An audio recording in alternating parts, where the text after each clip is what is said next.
Susie, we are ready. Leah, thank you.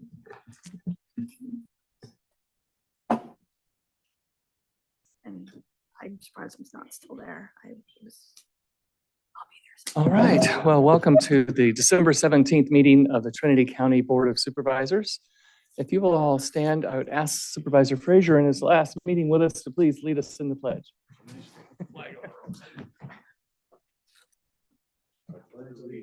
To the flag of the United States of America and to the republic for which it stands, one nation, under God, indivisible, with liberty and justice for all.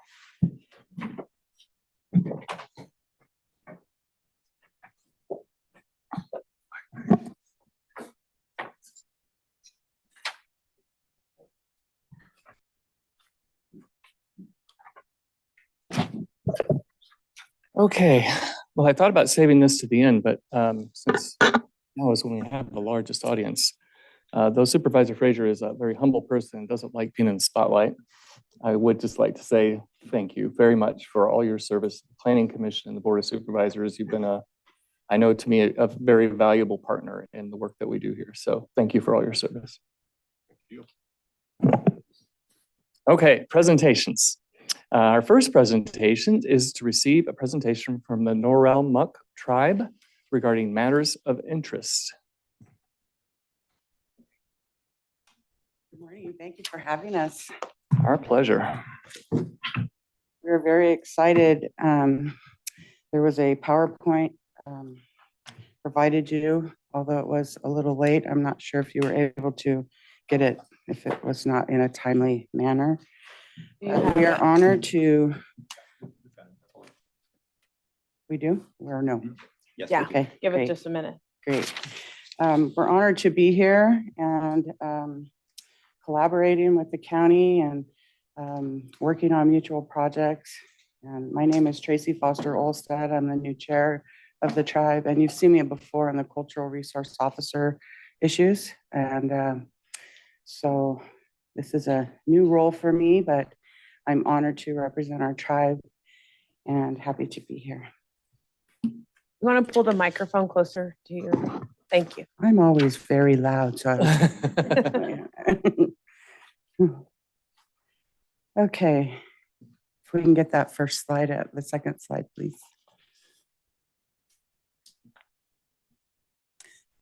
All right, that's a picture of our former council, and since then we've lost Harvey Jackson there in the red shirt. It's been a significant loss. He was our chief, and so we're pretty somber this year in regards to that significant loss. But we are very proud to serve our people, our community, and as we grow, you can see in the next slide some of our Aboriginal territories, and we kind of go to the west side of Sacramento River and over towards Big Bar and sharing that those lands with the Chimariko historically and traditionally, and our neighbors of Shinamwe and the Hupa people. Next slide. We were the Trinity County Office of Education offered us the old Cox Bar School a few years back, and we have renamed it as the Trinity River Natives Cultural Center.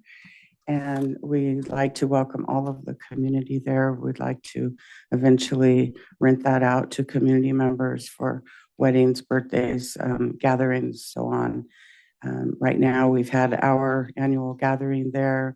We've had workshops there to teach traditional crafts, and we also use it as our main tribal office. Next slide, please.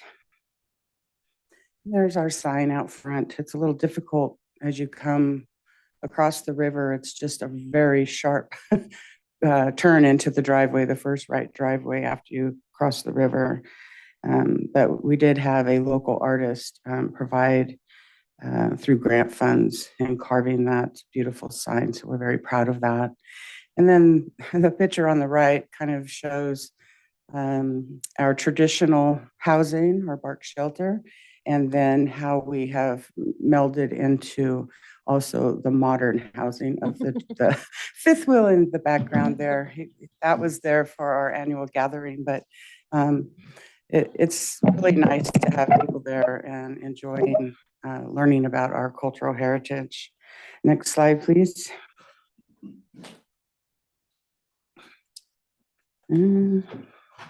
Okay. We are currently working on becoming federally recognized. We do have a number with the Congress. We are planning a trip back there in February to maybe find out exactly what else we need to do to become federally recognized. We have been recognized by the state for a long time, but being federally recognized will help in many ways in regards to building capacity and scholarships for our youth, and just being recognized that, having to prove our existence has been very difficult. So we are working very diligently for that. Next slide, please.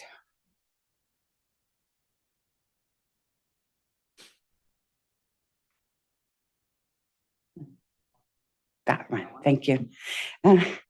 This is out at Natural Bridge. I'm sure you guys have, many of you who are from this area have heard about it, if not visited this sacred place of ours. It was a massacre site from 1852, and we have been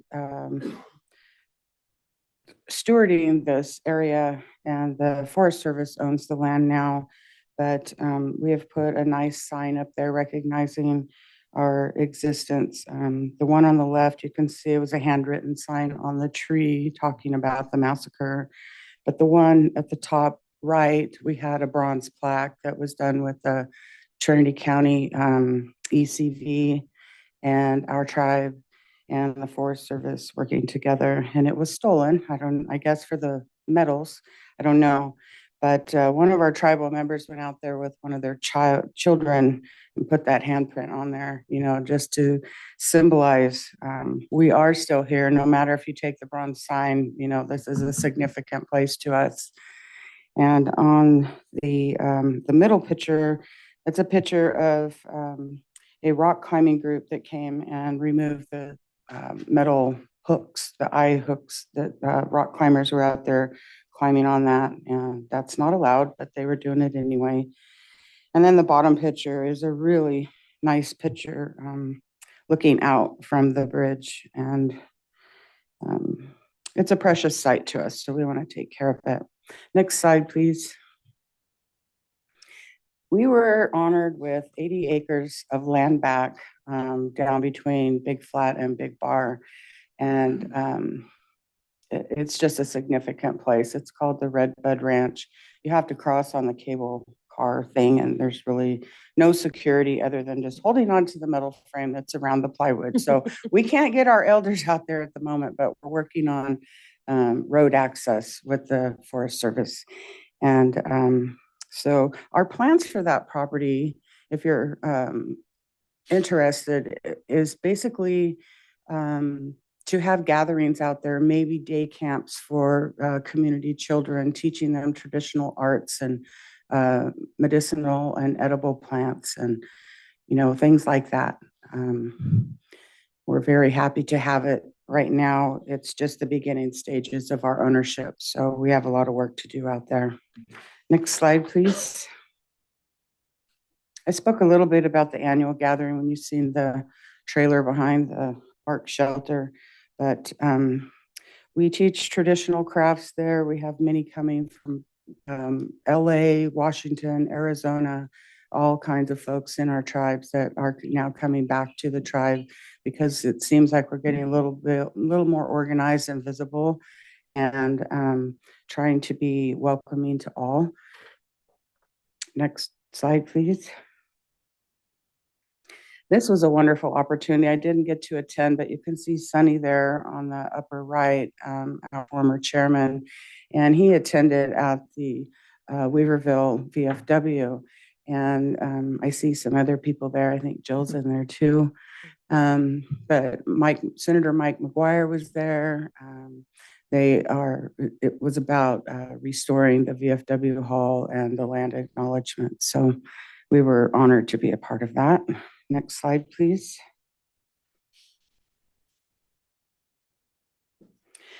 I wanted to share with you some of the things that we have been doing in the community with the young students. And these pictures are from Trinity High School field trips that we've done with Sierra Pacific and Trinity County RCD. That's a typo there. But we talk about all those things bulleted there, talking about even careers in the field. They thought we were there just about forestry and traditional burning and stuff, but we talked about the need for wildlife folks and biologists and, all of the things, scientists, and really encouraging the STEM journey and direction of learning. So there's a lot of opportunities out there in the field that they were not aware of. We did a lot of activities in regards to making medicine bags out of the medicinal plants and edible plants that they collected on the plant walks, and talked about stewardship. And it's just really a lot of fun. During the spring camp with Ascend Wilderness Academy, we went out to the campground at East Weaver Creek. I guess it's West Weaver Creek campground, but we went out there and had a day with those students, and they range from TK to 12th graders. So we're trying to reach and teach all of the students in the community, and it's an honor to do so. Next slide, please. We are really trying to build up our tribal involvement, which we have been welcomed by the community for Heritage Days. We're working with the Arts Council, and we're planning that. We're having current meetings very regularly and planning that, and trying to get other dancers to come and other craftsmen to come and show our cultural heritage to the attendees of that activity and event. It's going to be May 10th of next year, and we hope you can all make it. Next slide, please. Chalabescan, sometimes people say that means thank you, and sometimes people say that means good day. We're learning our language, and to me, this is saying thank you. Here's our contact information, and we are thrilled to be in the community and working with you. You will have some MOAs coming your way. That we have a current one with the county in general until 2026, but we were told by the CEQA attorney that we need to get department specific MOUs. So those will be forthcoming in the next week or so. So you can review them and we can negotiate them and get it worked out. So I would like to introduce to you, he's Lonix Landry. He is going to present a short presentation on the offshore wind and the opportunities for Trinity County with that. And he is an employee of Cal Poly Humboldt, and he is also promoting Native American students in the STEM world. Thank you, Lonix. Do they have my slides? No. Okay, we'll freestyle it. There will be the pictures that I'll be using for this, for my part. So I'm Lonix Landry. I am part of the Wilburns, Duncans, Stapps, Fraziers relatives, and I'm Norelmuck. And about 20 years ago, found our origins of our native heritage. We knew we were Wintu, but exactly the specifics.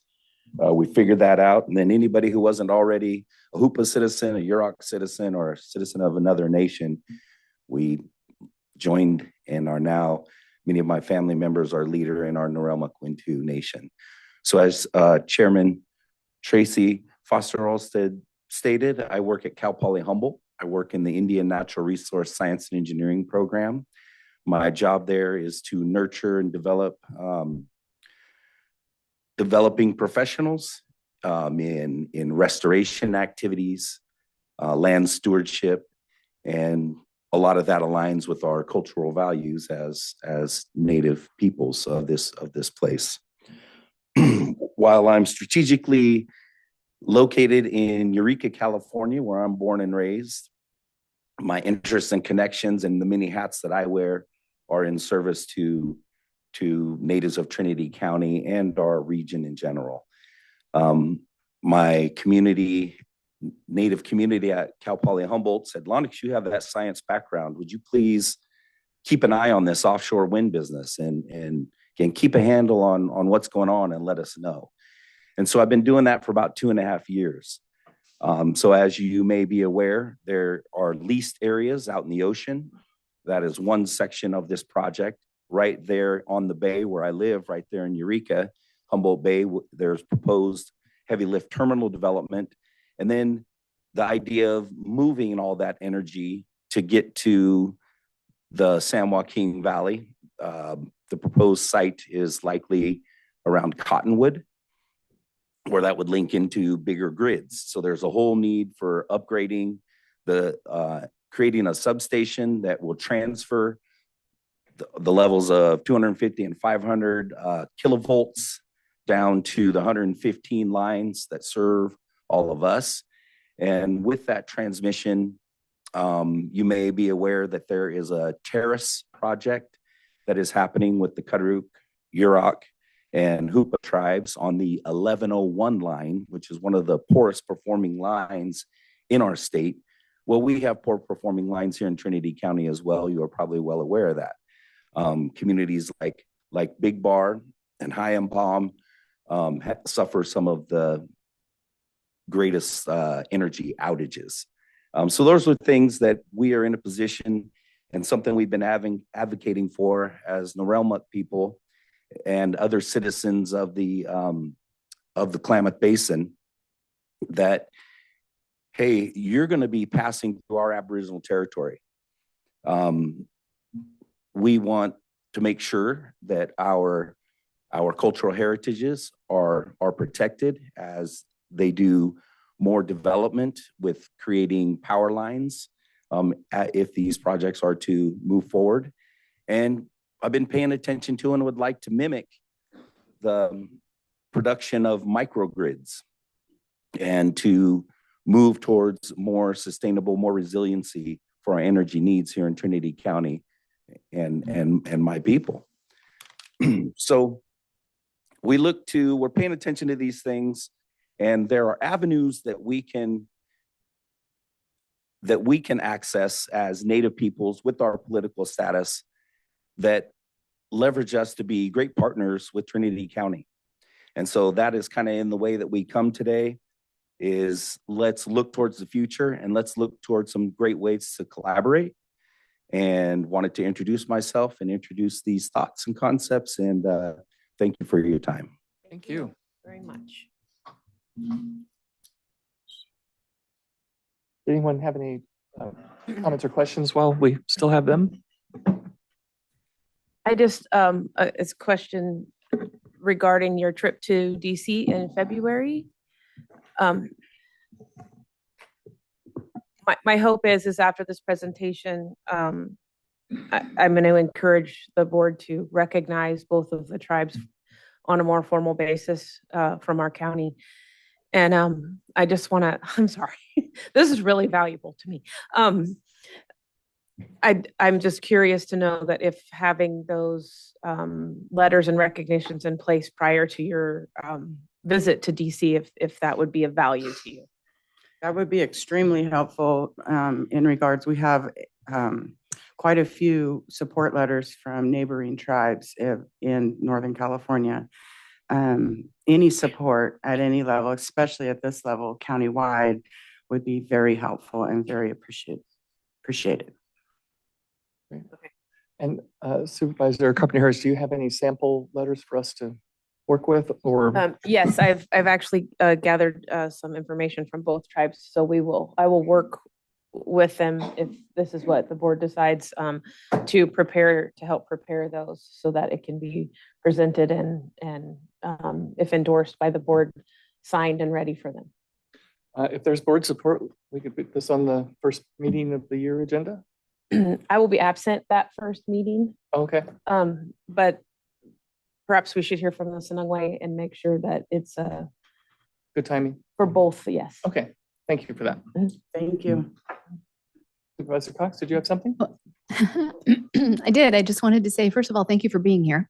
A little touch to that, Coxbar Elementary School brings back fond memories 36 years ago when I used to substitute teach in that little building. So I'm very pleased that that rests within your endearing hands and your care.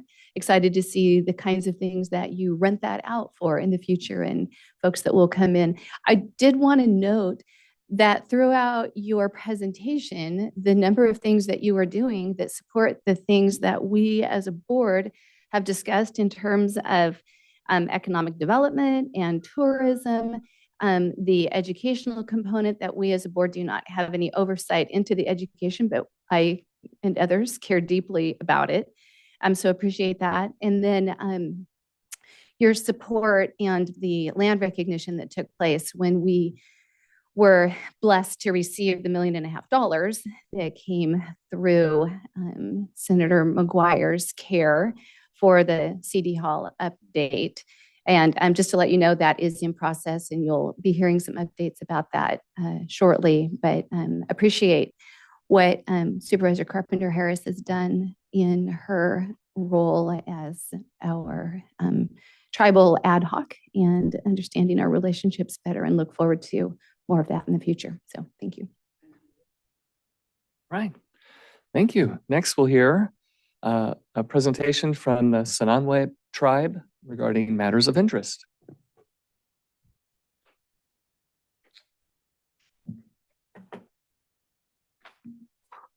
Good morning, Chairman, Supervisors of Trinity County. My name is Paul Ammon. I'm the Sinangway Tribal Chair. I believe that you've all received an introduction briefing on who we are, where we come from, and our travels we've gone through. I just want to thank you guys for adding my tribe and the Narelma to your agenda today, seeking a renewal of Resolution 2993, where you supported our journey for federal acknowledgement. You may find yourselves wondering what has happened in the last 31 years since that resolution. I can tell you there's been a lot going on. Application for federal acknowledgement, I believe, is one of the hardest time-consuming processes I have found. We're required to provide a meticulous, detailed past existence, including descendants, but to also show that we were still actively participating in tribal leadership's policies and interacting with other governmental agencies in the community. An example would be in our travels, looking at the 1928 Indian enrollment applications. As you go through them, you'll find that the parents of the people living during that time that did not have Anglo names were identified as unknown. Now, who doesn't know who their parents are? And the problem I found, one was we don't have a written language, and it was all phonetics, and the Anglos didn't understand the phonetics, so it's easier to say unknown. As a matter of fact, you'd find several of the applications with unknown already typed in. Also, we didn't have birth dates. So you have to have a birthday on a governmental form. So they assigned you a birth date also. So we had to go through and prove who we were, where we came from. And you got to go about that very meticulously. And it has to be backed up by written documentation of accounts. Well, when you don't have a written history, that's very difficult. Like when you're, say you're Scottish from a certain clan and you want to prove that you're there, you can go back through the records through centuries of family histories. Ours stop at contact. We don't know who you are before contact. Come on. During the past, the county supervisors and the county have supported our efforts, and this resolution will be very helpful to us in our gathering. You may or may not know that there are no federally acknowledged tribes in Trinity County. What's that mean? Well, there's several smaller tribes that are not actively seeking, but the Nuremberg and we are, and we're organized to do this. But what happens is the funds and the properties and the things we're supposed to get are controlled by tribes that are recognized outside of the county. What happens in government? The lowest people on the road get left out. I see it would be beneficial to both the county and us to cooperate, and we would be good for each other. You know, during the years we've been working diligently on our petition. The problem with that too is during the 31 years, they've changed the department that you now apply to, and they've changed the rules. So when you're just about ready to do it, you get a new set of rules you got to apply by. One of the things that's happened during this time period is that because of your support with the resolution, it helped us go to be recognized as a terminated acknowledged tribe, which means that we were recognized by the federal government at one time as an entity, but it's been removed. Now we got to fight to get it back. And the issue is, once we get the petition in, they only review 3 to 4 a year. And there's hundreds of tribes throughout the United States waiting. So it's a lifetime of waiting to see if they're going to accept you and what other regulations they come up with. As an example, one tribe we knew, they wanted phone records from the 20s and 30s to show you communicated. Who in this rural area had phones back in the 20s and the 30s? But they wouldn't accept we don't own phones. Everybody has a phone in DC. So those are some of the things we've got to overcome. And then, like I said, once it's there, it's like we've been working for generations to reestablish our acknowledgement. So I understand you guys have a busy schedule. And so I wanted to make this brief, but I do thank you for your past support that has tremendously helped us, and look forward to continuing cooperation and support from you guys and us. And if you have any questions, I'll be happy to answer them if I can, or get back to you with an answer. Thank you very much. Supervisor Carpenter-Harris?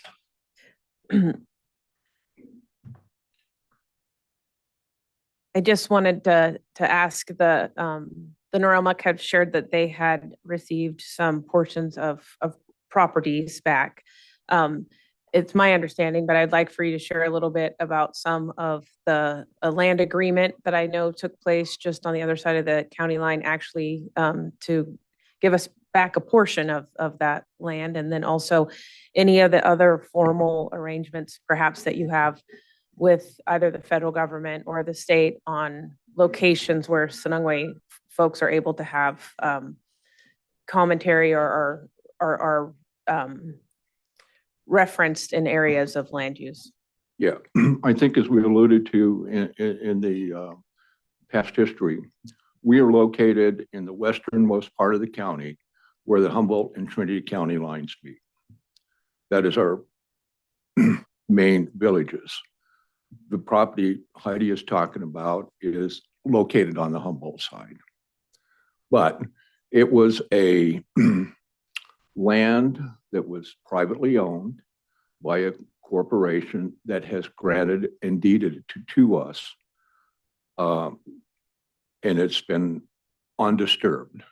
So we're building it up to be a living museum with explanations of the site, what happened at those sites. We're putting in, or looking at putting in interpretations as you walk along the trails and things that we're hoping to develop, explaining what it was and how it serves. And you can do it on your cell phone as you take the trip. Just below it, a family member owns the property of original village. He brought back a traditional hot-two home that holds ceremonial dances. We've had 2 of them there. And a ceremonial dance is the flower dance for young ladies who are obtaining adulthood. And it's a custom and tradition, but it's very sacred. We have MOUs or working on MOUs with the Forest Service on protecting and managing our lands. One of the important ones that you all know is Ironside, and our people are the people of the shadows of the Ironside. So, and that brings up the point when you talk about them, nobody owns them in tribal land, but there's several tribes throughout the area that it is a sacred mountain for. And it's hard to establish existence there because you only went there for ceremonial purposes. If you had to travel through there, you didn't stop and visit. There was a certain trail that you followed. You had a camp that you would stay at for one night. Even if you were with a warring tribe, when you met at that camp, it was a peaceful, you shared, and you moved on. So we're also participating with the Forest Service in restoring cultural resources, you know, gathering for our baskets and traditions and things like that. We're working on more, but it would be easier with recognition, because then we would be supported by the federal government and have a larger standing. A lot of the federal regulations apply to recognized entities only. So. Thank you for that. Supervisor? I do have a question for either you or Supervisor Carpenter Harris. I'm not sure, but you mentioned at the beginning that you're seeking renewal of Resolution 2993. Is that something that is? It's as he mentioned a number of years ago, there was a resolution that we recognize. It's very simple. Oh, I'm sorry. It's a very simple recognition resolution that needs to have a much more body added to the content. In order to, in my opinion, in order to guarantee that the county first and foremost recognizes the 2 tribes that have come before us, but then also recognizes the importance of our county departments who have impacts on land and water and different things, are actively recognizing and reaching out to the tribal folks who are historical to that specific area. And then also putting it in the forefront of the minds of the folks who are in our departments, that when they sit down at a table with perhaps the federal government or the state government, and they look around that table and they don't see members of tribal recognition, to ask, have we invited our tribes? Because as was mentioned at so many tables, specifically with for example, the restoration group, the tribes that are federally recognized have a voice, even though they are not residents of this county. And the tribes that are residents of this county do not have a voice at the table in specific, other than a community member slot. So it's a challenge, I believe, from the tribal standpoint. It would be like someone asking your neighbor to say what can happen in your yard, and never asking you specifically. So just making sure that we as a county and our departments are fully recognizing that these tribes exist, these people are real, these lands are inherent to them, and that we honor and recognize that in the work that we do. So is the updated language to that something that's in process? It's with permission to move forward, it will be something that's in process. Okay. So, thank you. And then I have a general comment. It's not necessarily a question. Is it okay to Yeah, speak that? I just wanted to say thank you. I appreciate especially some of the examples that you were providing about, it's never easy dealing with the federal government, but your specific examples helped paint a picture that I didn't have before. So thank you. Thank you. So if I may, I'll just speak briefly to the frustration that I feel coming from our tribal communities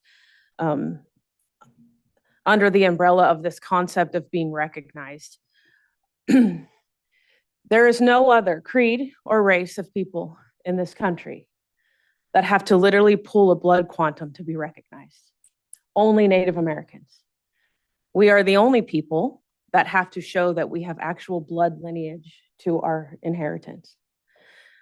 It blows my mind that this is 2024 and that this is still active. It's also very, very interesting to me and a challenge for me to overcome that the people who are standing looking at you who are alive are saying, we are here. We are here. How can you not see me? And to be told that you are not seen, even when you are standing, living, breathing in front of someone. I find that to be a terrible, terrible, terrible statement.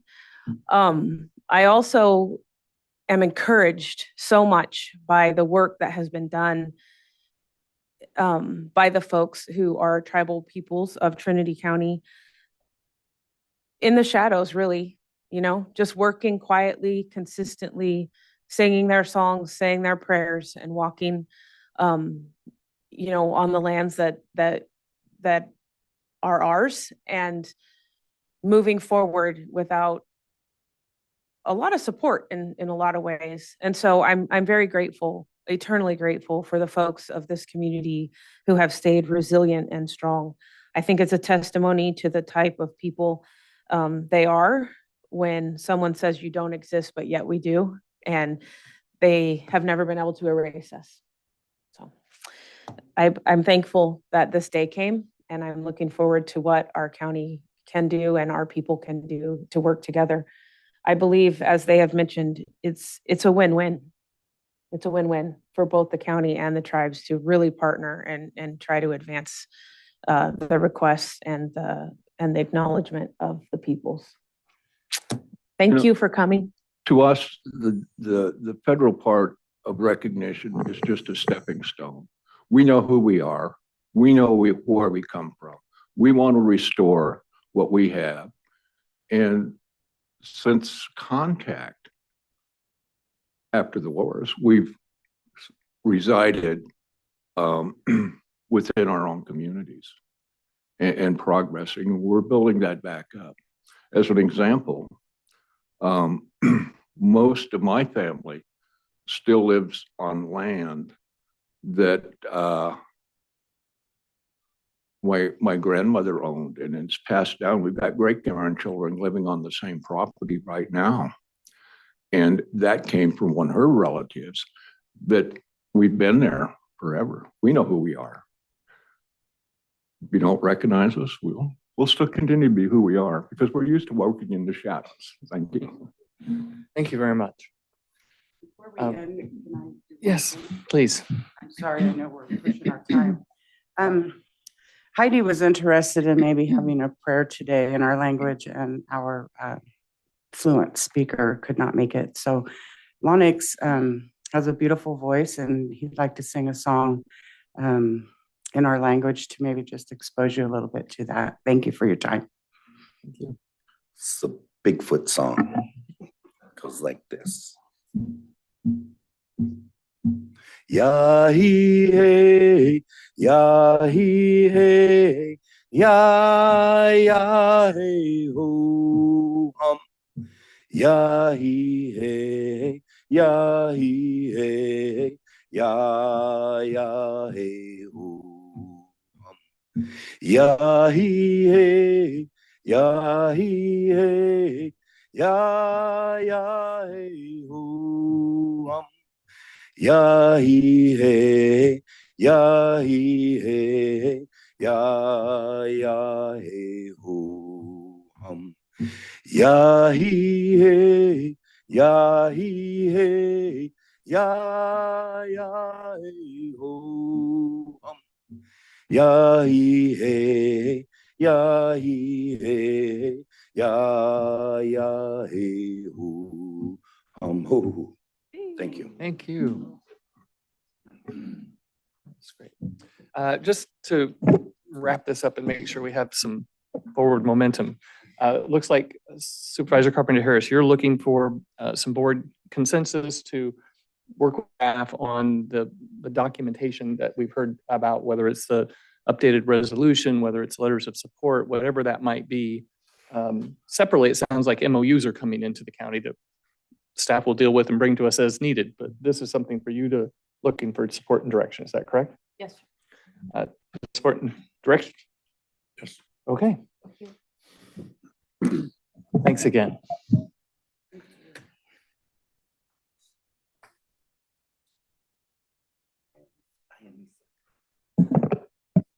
I will just make one last comment.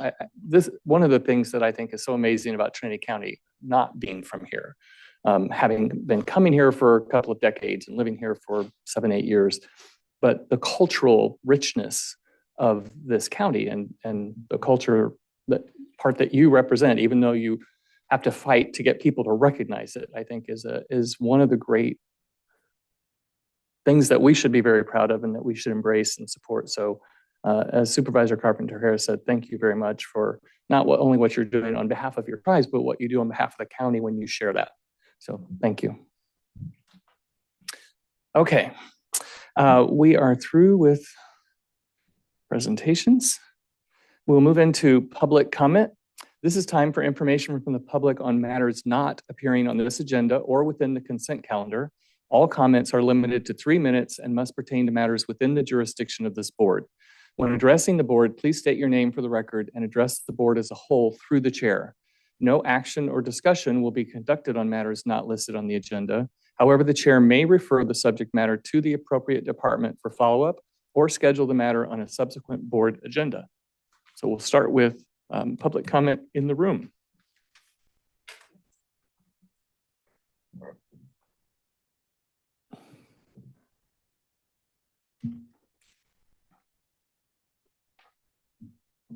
Good morning. My name is Barbara Edwards, and I live at Two Creeks Mobile Home Park. It is a senior park where we residents are just trying to live out our last years safely and in peace. Each year, the amount of homeless camps on the wooded property between our park and the Blue Barn has continued to increase. It is not a crime to be homeless, but with this influx of camps, it has brought danger to our residents. Thefts of storage sheds, assaults by dogs, unauthorized trespassing, threats of harm, yelling and disturbances, and explosions or gunfire in the night. We suspect drug activity and hope law enforcers are investigating. There is trash, graffiti under the bridge, environmental damage, and fire danger. 5 years ago, 3 houses behind mine burned down from drug-related individuals. My house came very close to being the next one. We continue to make calls to law enforcement, but get mixed messages, and we are fearful and fed up. Please help us. And I have several of my neighbors who would like to address this also. Thank you so much. Thank you.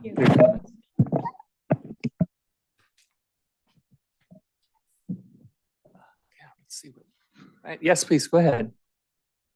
Good And morning. can you clarify the area again? Two Creeks Mobile Home Park, right behind the mini mart on Highway 3 on Browns Ranch Road. That's by the bridge that goes to the senior apartments and the bridge that goes to the Blue Barn. And what we have there is an apocalyptic zombie movie. I mean, there are people wandering around there all night long, all day long, that look like, I mean, they're scary, hatchets and machetes, and they're wandering through our yards. They're breaking into our sheds. My neighbor just had his brand new chainsaw stolen with his gas can as they cut it with something they stole from our shed. And it goes on and on. So the other day I was walking my puppy down on the bridge by the Browns Ranch Road, and three men came out with three big dogs, a shepherd, a Rottweiler, and a pit bull. They let those dogs loose on me. That knocked me over. It got after my puppy, and I was screaming at them, kicking at them. Those guys were laughing at me. Do you know how angry I am? And I call the police, and they go, well, we don't know what to do with them. Now, one of the problems is there's some two men that have built a permanent structure on the creek with everything they've stolen in the neighborhood, including from the Blue Barn. And this permanent structure is right where it used to be beautiful, where the animals used to be. Now it's full of garbage. And all night long, people traversing in and out of there with backpacks. We see people stopping at that bridge in a car and exchanging things out of their windows with these guys. They patrol the place with these three dogs, and then they tell people, oh, we don't have to move because we're not on county property, we're on BLM land. Well, they moved all the markers. They are on county property, and they're right close to me. I face them every day, every night. My trailer's right there. Now, I have a severely disabled husband in a wheelchair. And when I go to the clinics and they ask me, are you feeling safe in your home? Because that's one of the questions they ask. I say, no, we don't feel safe in our homes at all, or our neighborhood, or even in our towns anymore. We walk down the town and these people that look like they're coming out of a prison somewhere are attacking us, assaulting us, breaking our windows. I mean, are we going to have a town left? Something is wrong in this town. Something is severely wrong that we let these children wander around in wet blankets all day. Something is severely wrong. Maybe we should give it back to the Native Americans. Maybe they'd take care of it. I am so angry that my husband is in fear of his life all the time. I'm afraid to leave him. I have to have a helper there all morning just to be able to do things. Now, this is not fair to any of the trailer park. I'm here because I can stand up. Barbara can barely walk. And a lot of us people in that trailer park aren't doing well. There's 24 or 5 of us, and some of them can't move. Now, how are they going to protect themselves? I have a lady that they're sleeping on her porches. I have them coming up to my porch and begging for money. There is something severely wrong in that neighborhood. And if the Blue Barn doesn't want to help because they're scared, and most of the people in my park are nervous because they're afraid they'll get retaliated on by these three individuals with the big dogs. They're patrolling the neighborhood and selling drugs, I'm sure of it. Well, thank you for your time, and I hope you heard me. What was your name? Diane Hereford. I'm Norman Hereford's wife. I am Eric Hereford, the judge's aunt. Thank you for your time. Thank you. And is there anybody else that would like to speak? Oh, okay. Good morning. My name is Chris Moulton. I reside at the Two Creeks Senior Home Park. And I'm just here to say the park is surrounded by Browns Ranch Road, Lance Gulch Road, and Highway 3. In our small triangle, we have the Golden Ages Senior Center, AKA Blue Barn, Weaver Creek Senior Apartments, and the Two Creeks Mobile Home, which is a senior park. Everything in our general area is senior related. Levy Road, which is blocked off from through traffic, runs between Browns Ranch Road and Lance Gulch Road. Unfortunately, There is a small portion of property that is county-owned, bordered by the Blue Barn on one end and East Weaver Creek on the other end. The county property is unimproved property and is a prime spot for the homeless to set up camp using tents, tarps, and whatever else they can find lying around.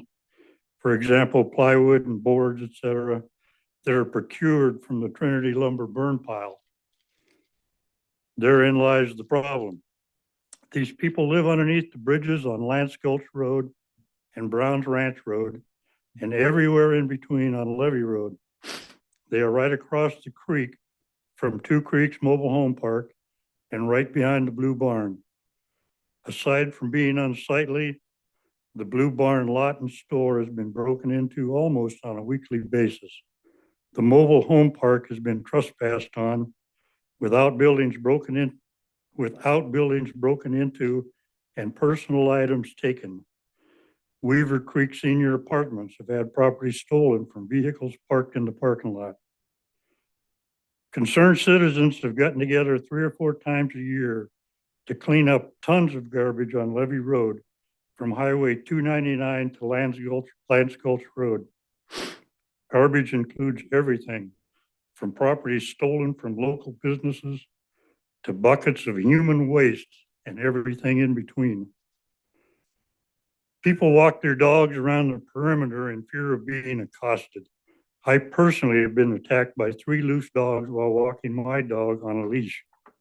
If not for a young man driving by and stopping on my behalf, things could have been much worse. I have talked to 4 sheriff's deputies about this problem and have gotten 4 different interpretations of why things are, how they are, and what could be done to solve the problem. The county has posted signs giving the campers 3 days notice to vacate based on various code violations. Some moved out, some stayed, and more moved in. My question is, who is in charge of enforcement? My suggestion to solve the problem is to designate an area for people to go to, such as the industrial park or any other suitable area, put up porta potties and garbage facilities. Another possible solution could be for the county to put up no overnight camping signs Sir, on county property. I'm sorry. I have to cut you off because we have to maintain our 3-minute time limit for everyone. But if you would be willing to stay for a break, we can talk some more. Okay, I just have one more paragraph. I'm afraid not. Thank you. If there's someone else in your group that hasn't spoken and would like to share that, we would love to hear it. We just have to maintain consistency or else we can't ever. My name is Martha Singer. I too am a resident of Two Creeks. I live alone, as many people do in the building, which certainly makes it more dangerous. I have them living behind me, attached behind the Chevron building and parked it. And the manager made lights and everything to help out my situation, and they just broke them. So they will do anything they have to. I think all of us understand why they do that, because of who they are and what their position is, but that doesn't make it okay to keep allowing it in the hardest part of the population to survive, and that's your seniors. Again, you have people who are very disabled. I'm disabled too, not as badly as Marty's husband, but you know, we're all in a position that we're not going to get around to be able to fight them with karate chops if they attack us. I'm from Los Angeles. I saw this happen from the time I was a little girl on up. And it doesn't get better if somebody doesn't help take care of it. It is land they shouldn't be on, and it is an area they shouldn't be in. And we're really asking you for your help if you follow through. We can't just let us slip through the cracks. We won't be here much longer, each of us, but at least give us the time we have in peace, please. Thank you. Thank you for your comments. Anyone else in the room? And Adrian, just before you speak, unless you're going to speak on the same thing? Okay, just as it says, the chair may refer the subject to the appropriate department for follow-up or schedule the matter for subsequent board agenda. So CEO Tuthill, I would like to ask that staff, whichever various departments, whether we heard environmental health issues, we heard building issues, we heard a number of things that could be followed up on, as well as you could let me know if you would like to follow up with the sheriff, or you would like me to, but I would like to see us follow up on this and have some discussion at the next meeting. Chair, yes, we can definitely do that. I would just like to provide you and the board and the public, and information that we are aware of the area and the situation. This particular area, there is a very small sliver of county land in there, but there's also predominantly private land in there. So that complicates who has rights and who has responsibility for the actual land itself. We have put together a group of people from all those agencies you just mentioned, and we've had a few engagements on this topic. We've also looked at not only the area we're talking about right here, but just up Weaver Creek, a few hundred yards at the Lance Gulch Bridge. There are some similar actions going on there. That one is much, I would say, clearer to delineate who the owner is there, because it's public property there, as is that bridge. And then we can do more activities there independently. So we are looking at this. There are ordinances currently in place. There's a no overnight camping ordinance throughout Trinity County on all public lands as we speak right now. So we have started to look at this, and I acknowledge and agree that it is a problem. I also understand and acknowledge that it is a very complicated topic and issue to deal with. And we all have various opinions about that. But there are some very specific legal nuances that we've got to be very well aware of and walk through appropriately as we look into these situations and take any particular action. So we are working through that right now, and we can provide some more details on the topic, if you will, at the first meeting in January. We could probably provide some more topical details there, but we may need a little more time to work really some details and have a valid options for the board to consider and provide direction to staff. Just because there's lots of legal nuances in what we can and can't do. Okay. All right. So at the first meeting, we can basically get an update on just more details, since this was an impromptu thing. And then we'll continue to follow that through until we have a more robust view of what we can and can't do to address the situation. And I see the frustration, and I understand why. I think I am acknowledging what CEO Tuttle is saying. There are rules by which we have to move forward, but we also have a situation where there are clearly people breaking tons of rules. So we just need to find both short and long-term ways to solve the problems. And I will reach out to the sheriff's department and ask for him to send someone out with me to go take a look. So I have firsthand experience. I mean, I know I'll see it in an instant instead of what you live day to day, but at least have that frame of reference to bring back for our discussions and understand. I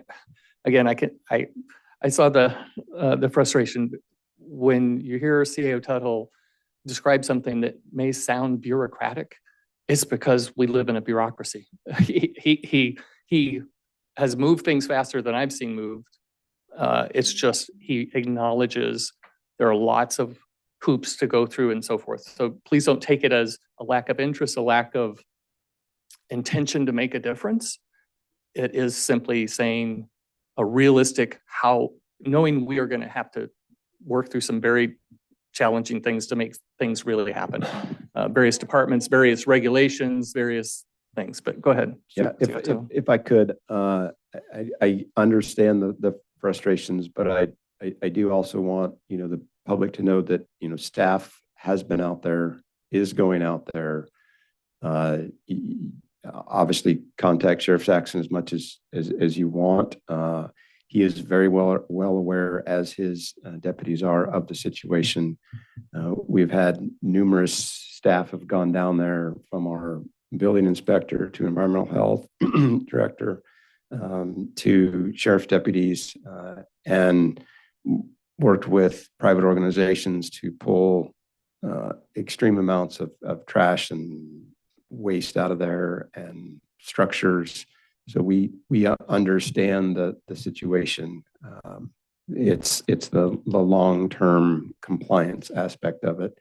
And then, where next is what we got to also be looking at.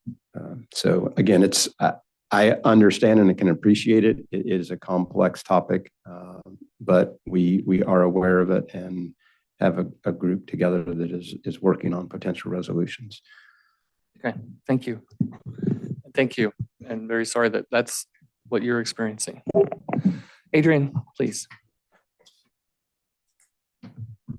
Good morning, Chair and supervisors and staff. I came in this morning intending to just try and have some words of gratitude and thanks for the last year, but I first want to acknowledge the issues that our seniors are facing, and I want to see respect for all the elders in all our communities. So I don't want my statements to in any way, in my gratitude, override the previous commenters. One of the things I'm most thankful for this year was the opportunity to write a letter of support for the Noromock Nation's federal recognition. I'll be forever humbled by that opportunity. It's probably the single most meaningful thing I've ever done in my life. And I really hope to see it come to fruition. So I want to thank the Noromock and the Sungwe people who I haven't really had any interaction with much, but I see they've all left, but so it's too late for that one. But I'm just eternally grateful for that opportunity. I also, I want to thank Supervisor Frazier for all his years of work in this county, going back around a decade, I believe, to the Planning Commission and the supervisors. I think all of us, regardless of our positions on any given issue, understand the difficulty and the time and the stress that working as a supervisor or planning commissioner, it's just inherent to it. And so, Dan, thank you. And I wish you the very best in everything you do in your life from here. Lastly, I just wanted to thank the supervisors for the last couple of years of a little bit of a break on the cannabis taxes. It's helped keep people in business. Our trade association has chosen to not come through this year and ask for a continuation of it. It seemed obvious that wasn't really a political possibility. We'll probably be back next year to continue that discussion. I would like to note that overall, the taxes in the cannabis industry continue to be one of the leading obstacles in the statewide success. This year, the cannabis excise tax at retail is looking like it's going to go from 15% to 19%.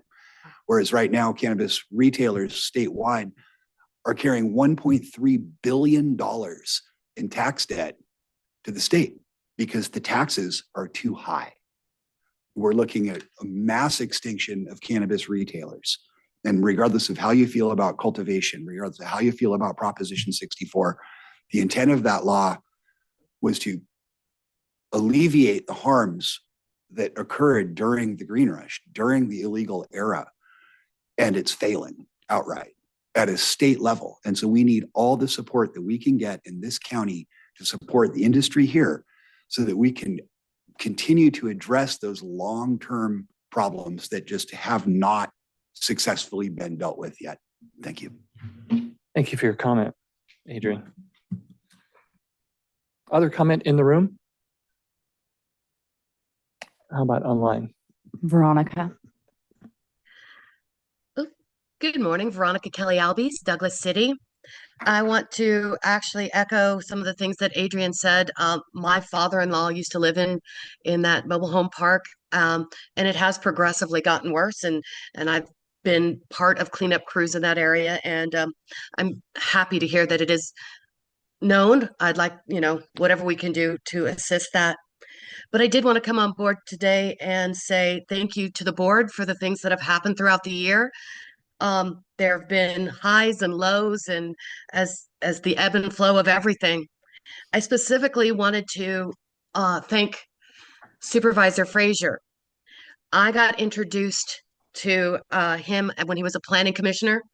I've always found him to be fair, insightful, um, researcher, cared so much for his district, fought hard for his district, but also for every part of Trinity County. And as a part-time armchair quarterback myself, many people have come up with plans and ideas of how to fix it all. And once you step in those shoes, you realize that it's much more difficult than many can even imagine. And I want to thank him for the commitment he has given to this county as a whole, because it has made us better. I want to encourage you, Supervisor Frazier, please stay involved. Your district and our county will be better for it along the way. I haven't always agreed, as with most board supervisors in anything we participate in. We don't always agree, but I've always respected the things you say and that you do, which can be a really huge foundation. So I just wanted to say thank you to him. And as the new supervisor comes in, I hope that she has the ability to take on some of the things that you started.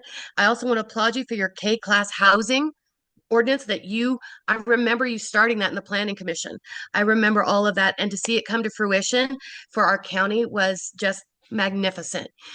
Things take time and it's hard. All of us want to sit back and have things happen instantly because we live in that world of instant gratification.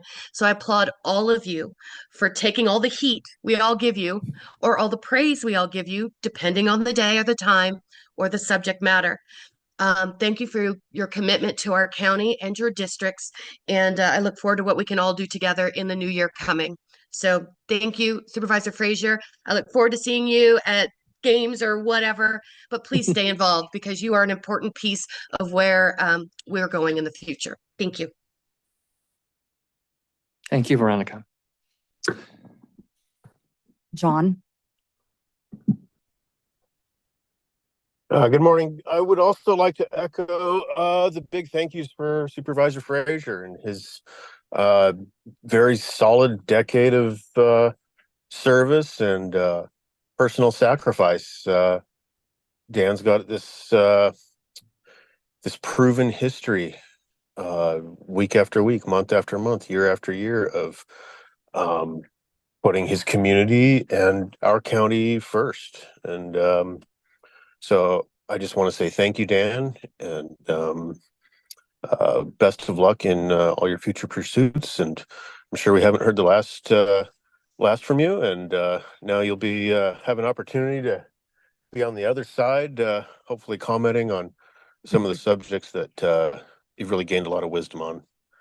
So a great big thank you, Dan. Thank you, Tom. No. Okay. With that, we will wrap up public comment and take a 10-minute break. We'll come back for reports from department heads. I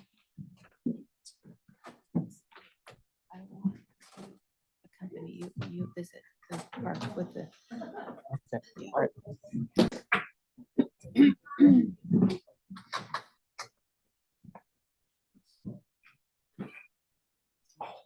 You love all the attention. Oh, yeah. Because they know you. So I'm gonna say this from here, but I'm not gonna be here at the first No, I meeting. mean, So I have asked, and I will ask you to say assignment.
All right, thank you. We are back in session. And our next item on the agenda is reports and announcements. And we will start with reports from department heads. Seeing none. Any online? Okay. And then report from CAO. Thank you, Chair. I've got a few items. So the first one is recognizing our very own Department of Transportation Director, Panos Kokas. He was named the County Engineer of the Year through the County Engineers Association of California. I think some of you know, but last year, Panos was the president of that organization and did a lot of activity at the state legislative type level, not only with his peers amongst the other 57 counties, but lots of interaction with state representatives on the legislative side of things, in addition to lots of interaction with senior Caltrans officials, as that is a significant organization that they interact with on a routine basis. But as you know, Panos is similar to Supervisor Frazier. Doesn't like some of the recognition, and it was hard for me to even get this out of him. But I am aware of it now. There will be a little more of a formal recognition through the County Engineers Association, their January newsletter, as they transition from one president to another. There's going to be a write-up and a recognition, and as appropriate, I'll try to get that in here and up on the screen. But big deal not only for Panos but also our county. It puts, again, it kind of puts Trinity County on the map, if you will, for these other organizations, because this organization interacts directly with CSAC and NACO and RCRC, all the other legislative type of organizations. So it's kind of neat to see that. But a big shout out to Panos and for his dedication and efforts for last year and for the recognition that he received. Next topic is the draft environmental impact statement for the Northwest Forest Plan is out. There's a 120-day comment period that started on November 15th. And I would just like to get board consensus that there's a desire for us as a county through natural resources to review that document and bring forth comments and recommended comments for that. This will be one of those items that natural resources would do on our behalf and use those general funds for, just for everybody's awareness and full transparency. When they did the full review on the BLM document 4 or 5 months or so ago now, spent about 16 hours on this. I'm trying to keep them down to about 10 to 12 hours on this one max for the review and putting together the comments and that kind of stuff. So we will do that if there's consensus. And then if there is a supervisor that wants to work with natural resources on also reviewing and providing some comments, open for that opportunity as well. Okay, so I'll pause. Everybody in support of having natural resources division? Okay, and is there a supervisor who would like to be involved? I would suggest you involve her. Oh, no, go I'm ahead. happy to, but we both can. Okay. You both want to? Go ahead, you're fine. Okay, I'll be happy to. Okay, great. We'll work that with you. Thank you for that support and acknowledgement. The next topic I have is the webpage launch. So if you haven't looked at it, as of last Thursday, the county webpage has a new look, some new content. It's hosted by Civic Plus now, and there are a lot of new updates to it.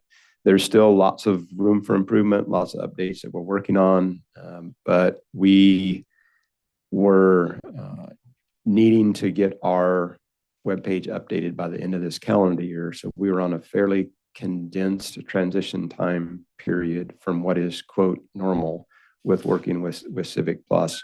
But I'm very grateful and want to recognize Michael Singleton and Dan Reed and the entire IT team, Rob and Lucas too, but really it was led by Michael. And I really appreciate their efforts. It was a great team effort between them, and we had a representative from each county department also working with Civic Plus, and we did lots of iterations to get us to where we're at.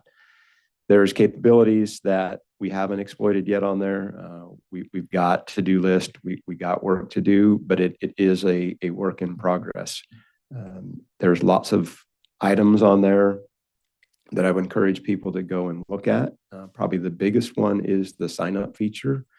We can't transition those people who were signed up on our old web page just automatically to this platform because each individual has to go in, put in their website and or their contact information and actually acknowledge the legalisms of what you're signing up to for Civic Plus. So we couldn't just do an auto transfer of all those that had previously signed up.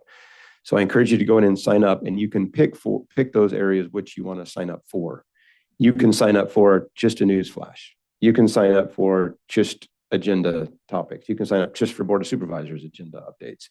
You can sign up for any particular topic that you want. There's a whole laundry list of them in there. I'm not going to go into all of them, but if you could, those people that are interested in that, if you could go out and sign up for that, and then that'll get on the auto notification process. So you'll also notice there's links to social media on there. There's a notify me on there. There's lots of capabilities there. And again, we're just starting to utilize this and just starting on this venture to maximize the capabilities of the new website platform. Now, it's not everything. We can't afford everything that Civic Plus has to offer. So understand that there are certain capabilities that we have not paid for in our annual subscription. But as we recognize and as we realize, if there's some of those that are really critical, that would benefit, not only the constituents, but county staff throughout the county, then we can look at that and have a conversation. But we're a ways away from that so far. So pretty excited about that. And if you've got any feedback on that, let us know. I know there was a little bit of chatter online, social media wise over the weekend, and kind of when we launched it that, hey, I couldn't find this or I couldn't find that. All the content is there. It may be in a little bit different location. You may have to look for it a little bit differently, but it probably will not involve as many clicks for you to get to that document because it should be more readily available. And then if you still have questions, please submit, and we'll help you out trying to find whatever you need to do. All right. Next topic is the Behavioral Health and Health and Human Services merger. At a Behavioral Health Department staff meeting on December 11th, our current Behavioral Health Department head announced her retirement effective 28 February of 2025. And on behalf of the county, are very grateful for Connie's many years of service to not only Trinity, but a number of other California counties. And we will appropriately recognize and encourage and send Connie off into retirement and wish her well as it gets closer to February 28th. But we still got some work to do. We still have some work we're going to get out of her. But just want to announce that. And following Connie's announcement retirement, I announced that the county is going to merge behavioral health and the Health and Human Services effective 1 March 2025.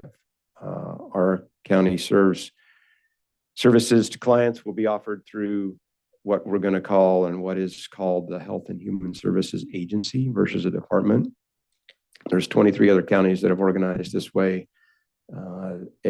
8 of the largest counties will never organize this way just because of span of control issues. But, Mono County is kind of the latest one who's made this conversion. They did it last year. So we're not out of class. This is what counties are doing. Some of the reasons for it are to provide, this best whole person concept from a single county organization, based upon some state changes that we've seen over the past few years.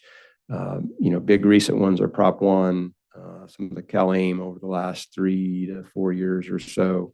We're really starting to see the changes at the state level associated with that and how this new organizational structure fits in better at the state level, but also better for the services that we will be providing, that we are providing now, we will continue to provide to those clients in Trinity County. So excited about this. There's a ton of work to do to get us there, but we've got the right team and the right people in place to make this transition happen, and we will go through all the appropriate steps and coordinations and actions with the board, actions with the union. There's just lots of things to do, but we've got those on a list, and we're going to and are starting to work through those. So that'll be a big moving piece within the county staff in 2025. Just as a reminder, committee assignments, we're going to do those on the second board meeting in January versus the first, because Supervisor Carpenter Harris is going to not be at the first meeting in January.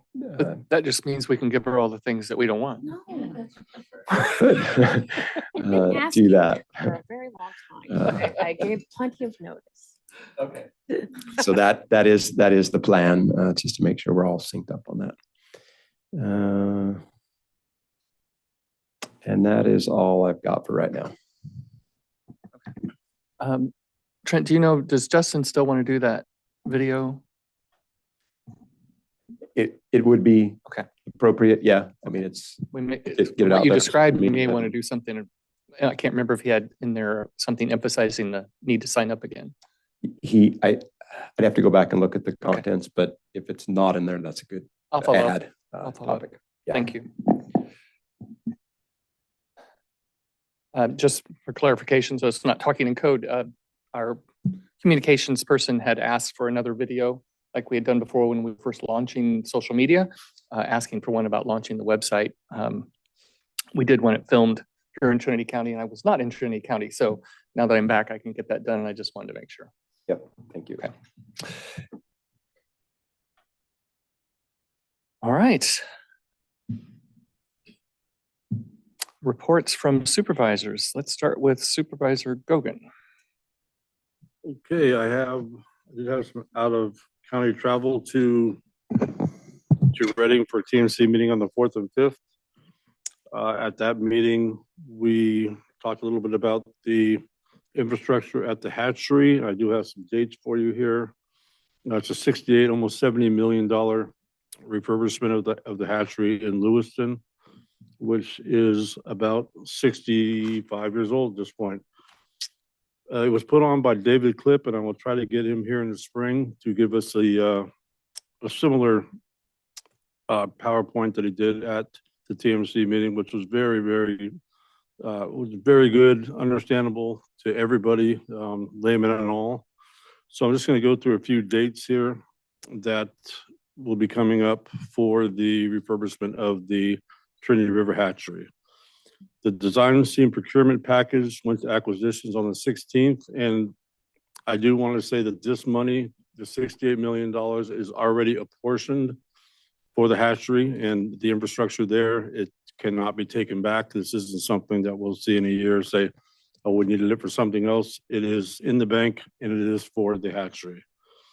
The project management plan will be on December 31st and this year, December 31st of 2024. The contract will be awarded on July 31st, 2025. The design complete will be finished on July of 2026. Decision to construct will be on October 2026, and the construction should be complete by September 2028. So in about 4 years, which is pretty quick in government time. We should have a fairly brand new, serviceable, working hatchery that we badly need for the health of the Trinity River. We also have, we talked about the winter variable flows at the last meeting. At that time, we had 7 of the 8 partners there okay with it, and the only holdout was the Hoopa Valley Tribe. Late last week, the Hoopa Valley Tribe did agree to uphold the winter variable flows. So we do have 8 of 8 members on TMC now participating in the winter variable flows and all in agreement with the winter variable flows. And I just wanted to say that the first part of the winter variable flows are December 15th through February 15th. So they would have started a couple days back. And just to let you know, the last storm we had in the last week, as of yesterday, peaked the North Fork water gauge at about 1,500, which is nowhere near the 4,500 CFS that would need to trigger a release of 6,500 or so from the dam in Lewiston. And they can also, as approved by the county, TRRP, and both tribes, they can only go to have one of those flow periods during the 2-month period from December 15th to February 15th. So it looks like we're all on board moving forward. One of the things we'll have to tackle coming up is the genetics of the fish in the hatchery, but that will be something that we'll work on a little bit later. But it was a very productive meeting. It's good to see us all on the same page and moving forward. And that's it for me. And Supervisor Gogan, what was that completion date? Say it again. What was the completion date? Completion date should be September of 28. September of 28. Okay. So about 4 years from now. Okay, thank you. Supervisor Carpenter Harris. I had one out-of-county travel that didn't work out the way I was hoping. I had gone down to Santa Rosa for the NACO RAC meeting and woke up incredibly ill and had to figure out how to get myself from Santa Rosa back home with many stops to rest along the way.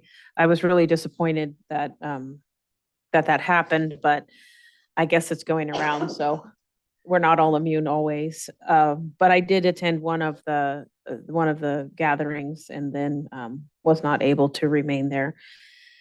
So I apologize for that to you, but I have read the documents that were presented and have reached out to a few folks to make sure that I don't miss anything. I will be attending the LAFCO meeting this afternoon.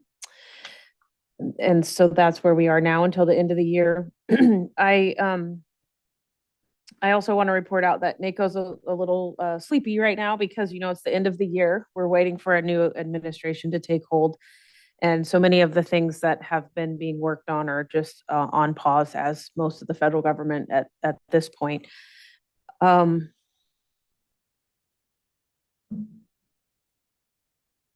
And as CAO Tuthill mentioned, I will not be here for the first meeting of the new year.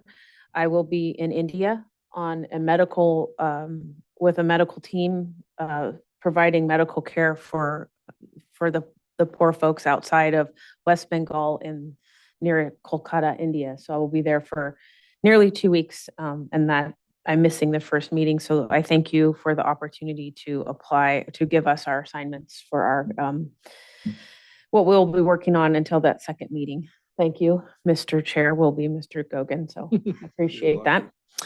And then now I would just like to take a few minutes to just say a truly heartfelt thank you to everyone in my district for allowing me to serve you over the last year. I want to desperately, from the very, very bottoms of my heart, thank all of the school teachers that show up every single day to teach our children, and the bus drivers and the janitors and everybody who works in our school system, the volunteers and the aides who work very, very hard without failure to protect and educate our children. I want to also thank all of the members of our Trinity County staff, all the way across the board. I know that grinding out the work that needs to be done in budget scenarios that we're living in right now is difficult. I know that a lot is asked of you, and I know that you continue to show up every day, even when sometimes it seems thankless. And I also want to thank CAO Tut Hill for manning the helm. And I know that it's not always easy. And sometimes you're probably thinking retirement and fishing sounds a little better than what we are asking you to manage. But I do want to thank you and your family, because I know that you probably take a lot of thought time even when you're at home, and the stress doesn't always just come off once the clock is checked. So thank you for that. I want to thank my counterparts here on the board. This seat isn't an easy seat. Some public commenters today mentioned that, and you sit down in your evening chair trying to just escape the world, and you flip on Facebook and find that you're a liar and a cheat and a thief and unqualified and all of the many things that we regularly get called out on social media. And sometimes that can kind of take your relaxing mood away, but we persevere. And I know truthfully that everyone who's up here in these seats is really trying, and doesn't always work out the way that the community wants it to, but it's hard. We have to make really hard decisions that, as Supervisor Cox often references, that support whole of county, not just our district. And so we have to look beyond our borders at times. So I'm grateful for that. I want to thank everybody who owns a business, whether you're a farmer, a rancher, a timberman, or a retail store, whatever it is that you do, your efforts make our communities work and safe, and we thank you for all of that. And I also want to thank all of the churches and volunteer organizations that work behind the scene to pull off events like Gifts for Our Kids during the holiday season, who work super hard to make all of the fun stuff happen in our county, like 4th of July and the hay fork at the fair and all of that stuff. It all goes seen, but oftentimes we don't take the time to say thank you. So thank you. Thank you. And I wish everyone the very merriest of Christmases. And I look forward to seeing what we can do and achieve in the new year. And thanks, Dan. I'm going to miss you really bad because you know a lot of stuff that I don't. So truthfully, from my heart of hearts, your wisdom and knowledge and understanding of not only infrastructure and the structures and the systems and the planning code is going to be tremendously missed. So thank you for your service.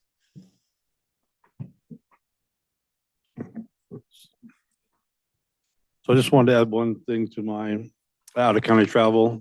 If you want to go to the TRRP site, go to TMC, and there is a link to the presentation that David Clip, the co-manager of the project for the hatchery, is on, and you can see that it's very informative. And it's a big project for this river and the health of this river. So if you like to look at it, go to TRP, TMC, and then hatchery presentation. Thank you for that. Supervisor Frazier. All right, I had no out-of-county travel. I do have a meeting tomorrow in Weaverville for the Behavioral Health Advisory Board, and LAFCO later today.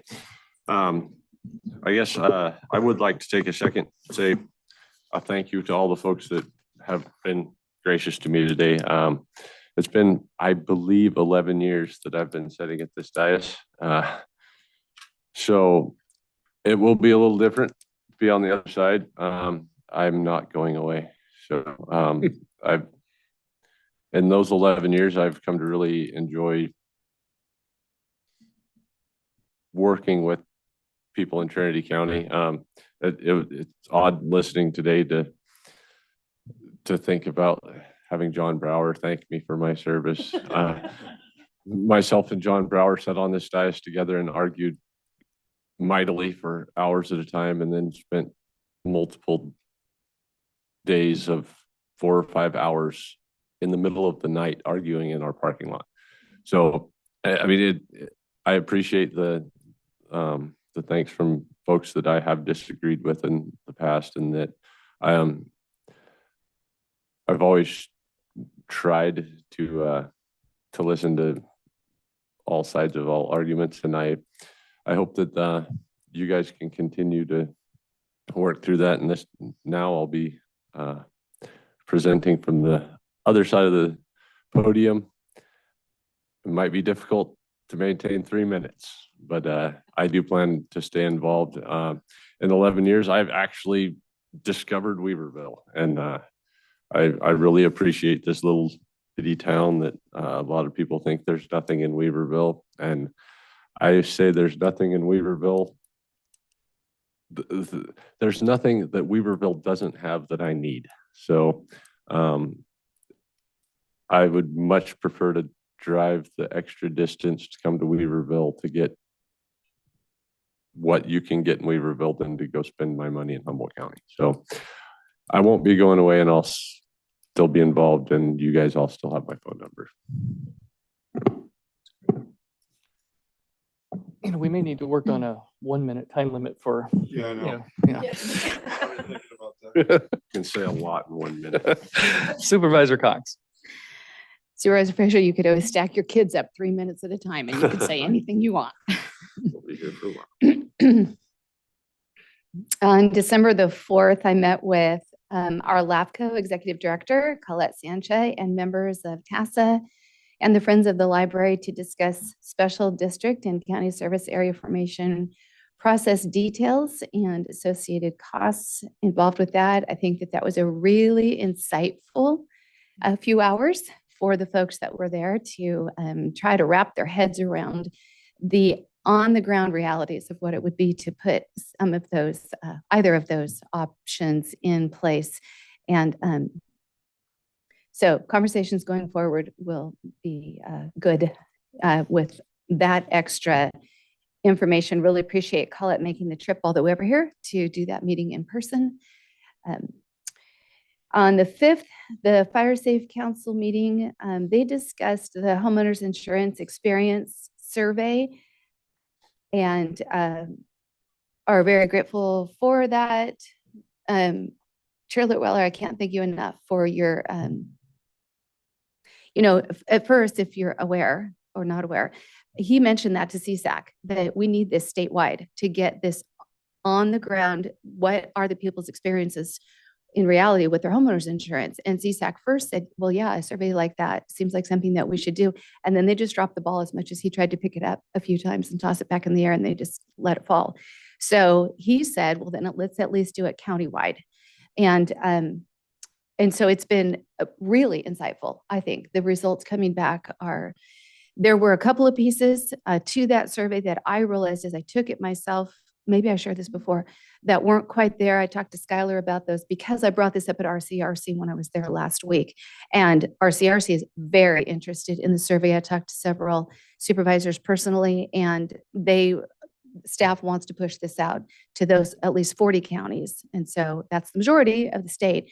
And so that will give Commissioner Lara some really good information as far as our realities and what we are facing.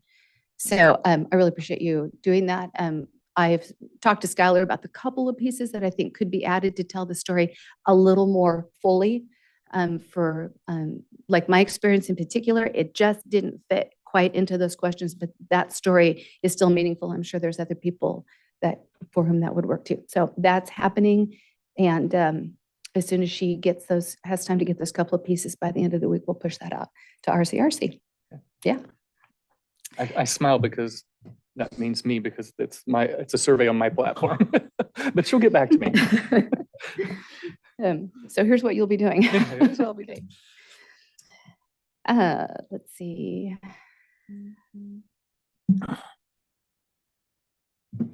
Okay, on the 9th, the fire chiefs meeting.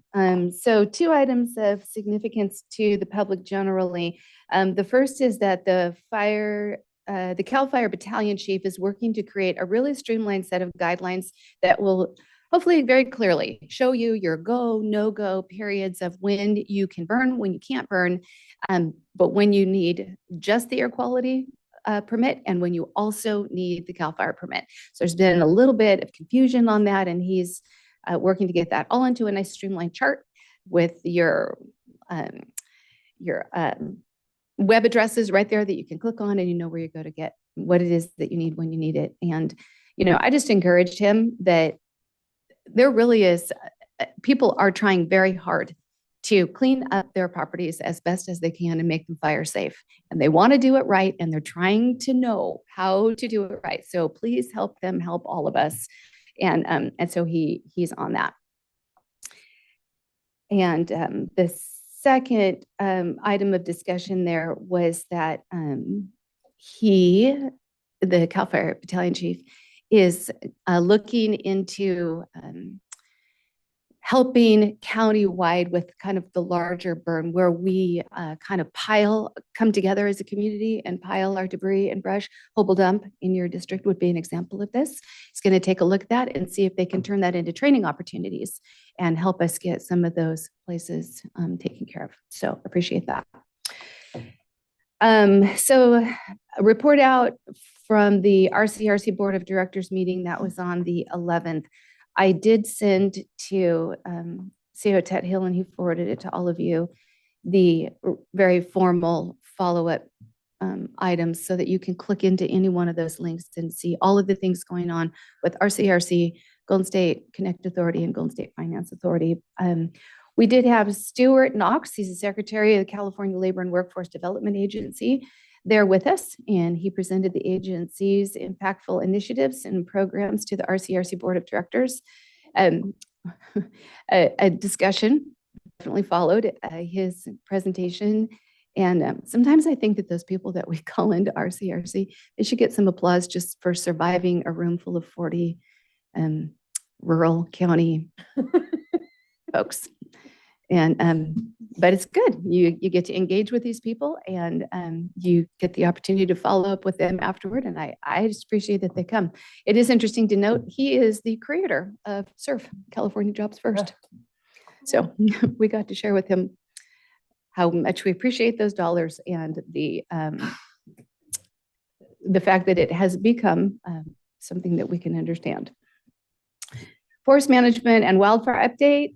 Stacy Heaton is the senior policy advocate there. She provided an update on the legislative efforts and activities across the various state and federal agencies. Key topics included the submission of final catastrophe model regulations by Sustainable Insurance Strategy, the release of the local responsibility area fire hazard severity zone maps in early 25, and a related joint webinar will be held on December 19th.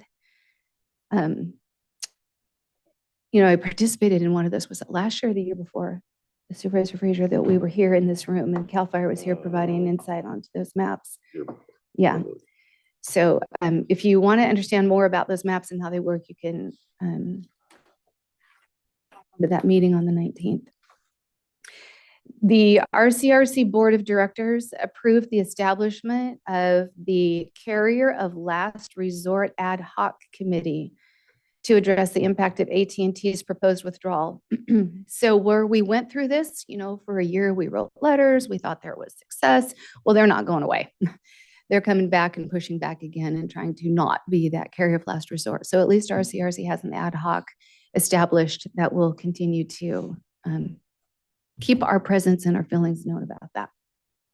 Then they also established another ad hoc. This is the Roadway Infrastructure Ad Hoc Committee. They were in existence last year, and they're going to continue on. So they did present their final report with the policy recommendations. There, number one, statewide transportation policies must better recognize the challenges to rural areas and better accommodate rural needs. Number two, the state climate transportation policies must include accommodations, exemptions, and/or exceptions for rural networks. Third, state low carbon fuel standards and clean fleet rules must recognize realities to rural communities and their local fleets. And number four, state lawmakers must adopt a geographically equitable method to replace the gas tax to fund local roadways.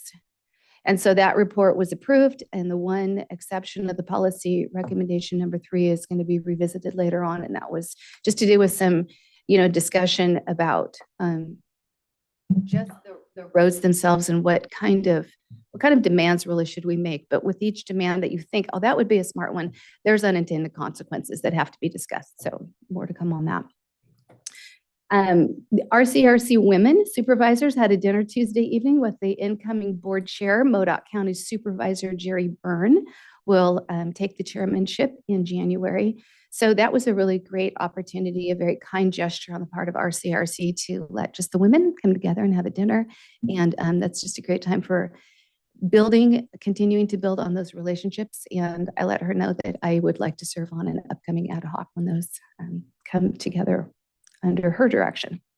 And that is the end of my report. Thank you. All right, for District 1, there was a SCED, or Superior California Economic Development Board meeting that I missed because I didn't know that you could not attend it virtually. And I was traveling in Arizona and found out, nope, they don't allow that. So I missed that meeting, but we did have our local community representatives there. And I will be, in the first meeting of next year, we'll be picking back up where we left off on strategic planning for that organization. The Sierra Nevada Conservancy Board meeting took place in Placer County last week. And that agenda included updates, presentations, and board decisions regarding the allocation of funds for a biomass project, which was very interesting. And I met some folks that I connected with, our Kelly Sheen for the RCD and Nick Gillette with the watershed, because of some of the great things that they're working on. And I've mentioned this before, but next year when we meet, I will become the voting member for our 3-county sub-region, and that will be in place for 2025 and 2026. That rotates on a 2-year basis. California Jobs First, it was mentioned. I attended on my drive back a virtual meeting for the advisory committee meeting where we approved the allocation of the catalyst funds. So we've been talking about this for a long time. I think we initially said that money would be awarded back in the spring, then the summer, then the fall. Now we've made those decisions and it will be communicated probably by early January, both to the people that are being funded and those are not. And these catalyst funds are the funds to help prepare those project ideas to get as close to shovel ready as possible so that when implementation funds come next year, they're in a good position to compete for those. And I can't share any information because they want to basically make all those announcements publicly before anybody finds out. One thing I can say, all counties in the region will benefit from at least one of the approved projects. That was one of our mandates, that as we look to this, we have to see benefit to each county. Doesn't mean that each county has one that they put forward, but they must at least benefit from one of them that was put forward and funded. And that funding was awarded in 2 buckets. One was for under $300,000 requests and then a bucket of over $300,000 requests. And some of that was just to distribute the money better and make sure that some smaller projects and in underrepresented areas were supported. Supervisor Cox mentioned the homeowners insurance survey.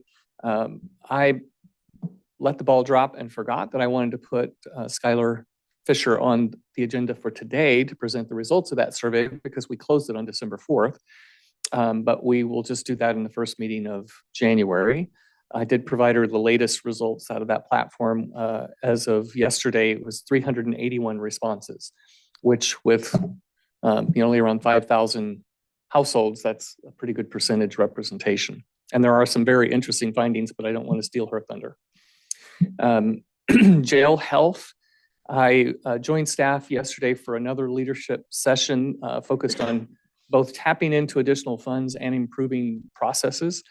And I also shared with them information from a CSAC workshop that I attended that was focused solely on that project, or on that subject, if you will. And there were 3 counties and a state representative, and they all spoke to how they've been trying to address those challenges and how are they going about trying to obtain funding from other sources than general funds. And so it was very informative.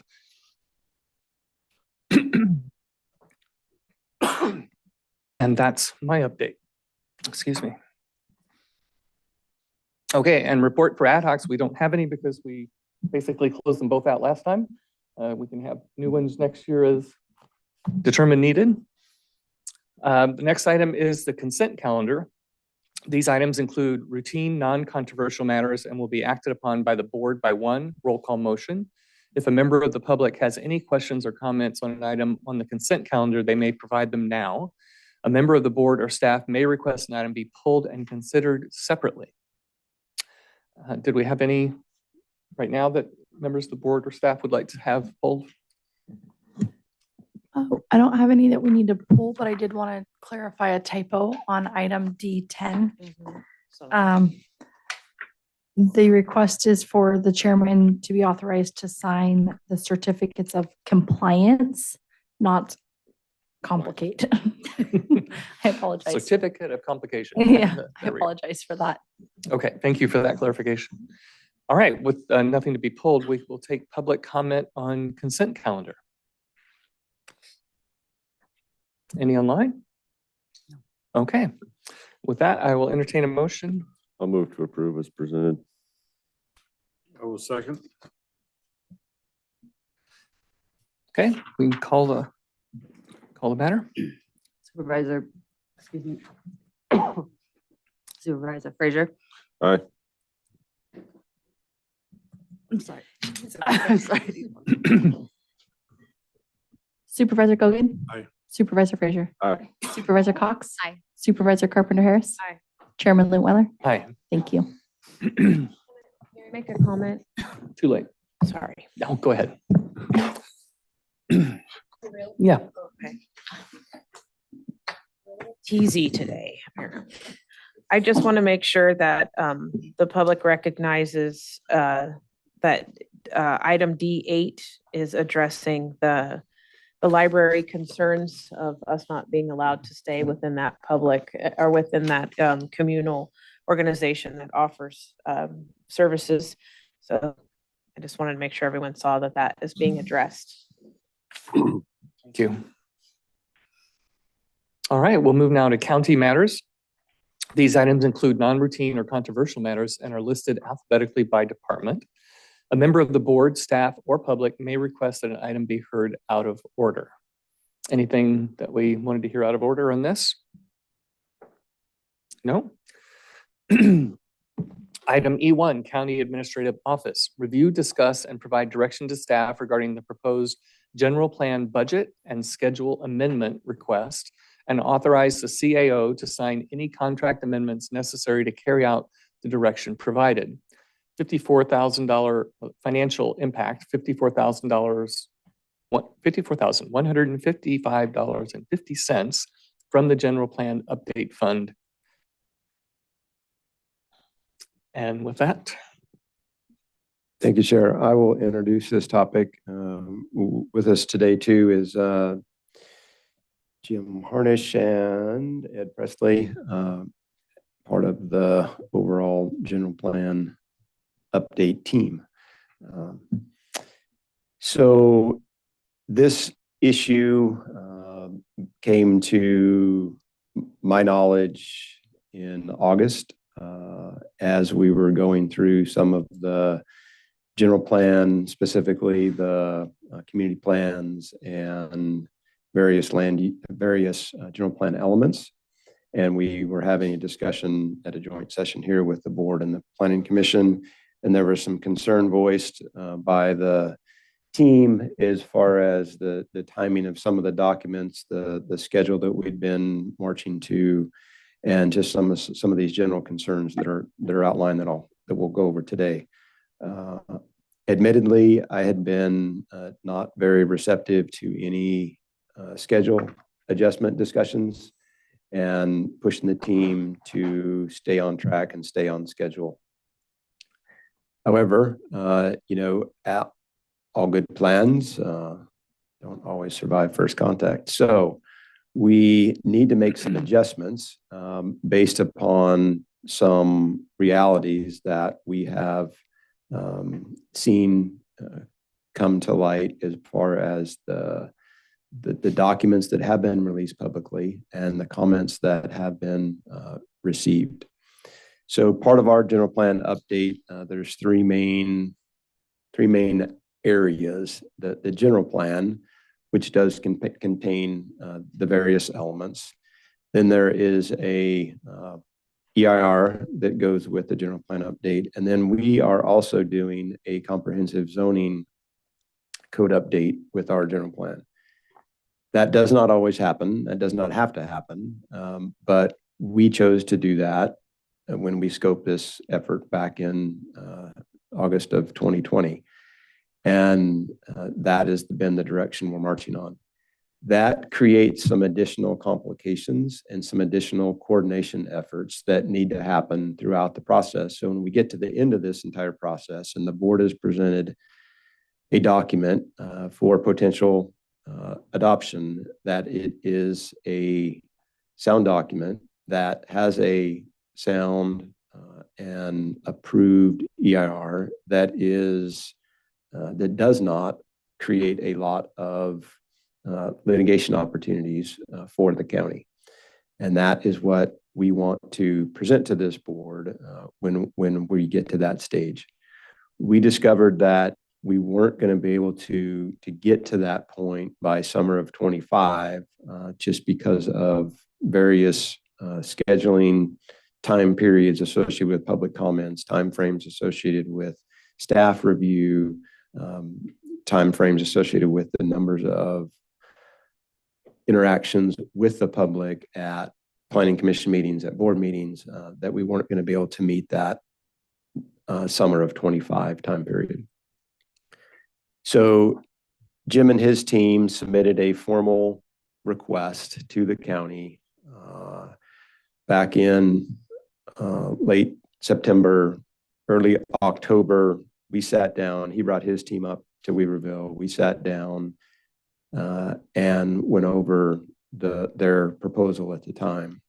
They went back and made some revisions based upon our discussions. They submitted us their final revision, their final request, and that's what you see before you today. Staff has reviewed it. We've talked with Jim and his team a lot about it.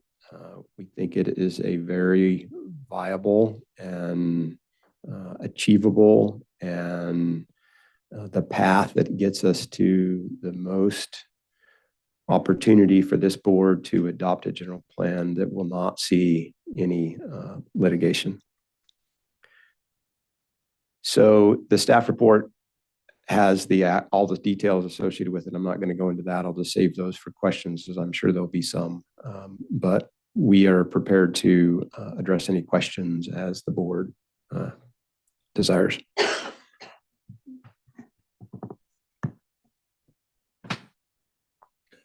Okay, so no further presentation or anything, just if we have questions. Okay, questions, folks? Please go ahead. So this document is the end result of your combined conversation? It is. Yep. The document that you see there, the proposed budgetary adjustments and the proposed schedule that takes us to basically summer of 26 is what we agreed to basically after we had the different discussions. The original budget request was a little higher. The original schedule had a couple different options on it. And this is based upon their professional advice with this, their professional experience in this field, our realities of staff, our realities of the scope of this effort that includes not only the general plan update, but the zoning code update is what's driving this schedule and our desire to bring forth this board documents that are legally defensible and that opens up the county to the least amount of potential liability.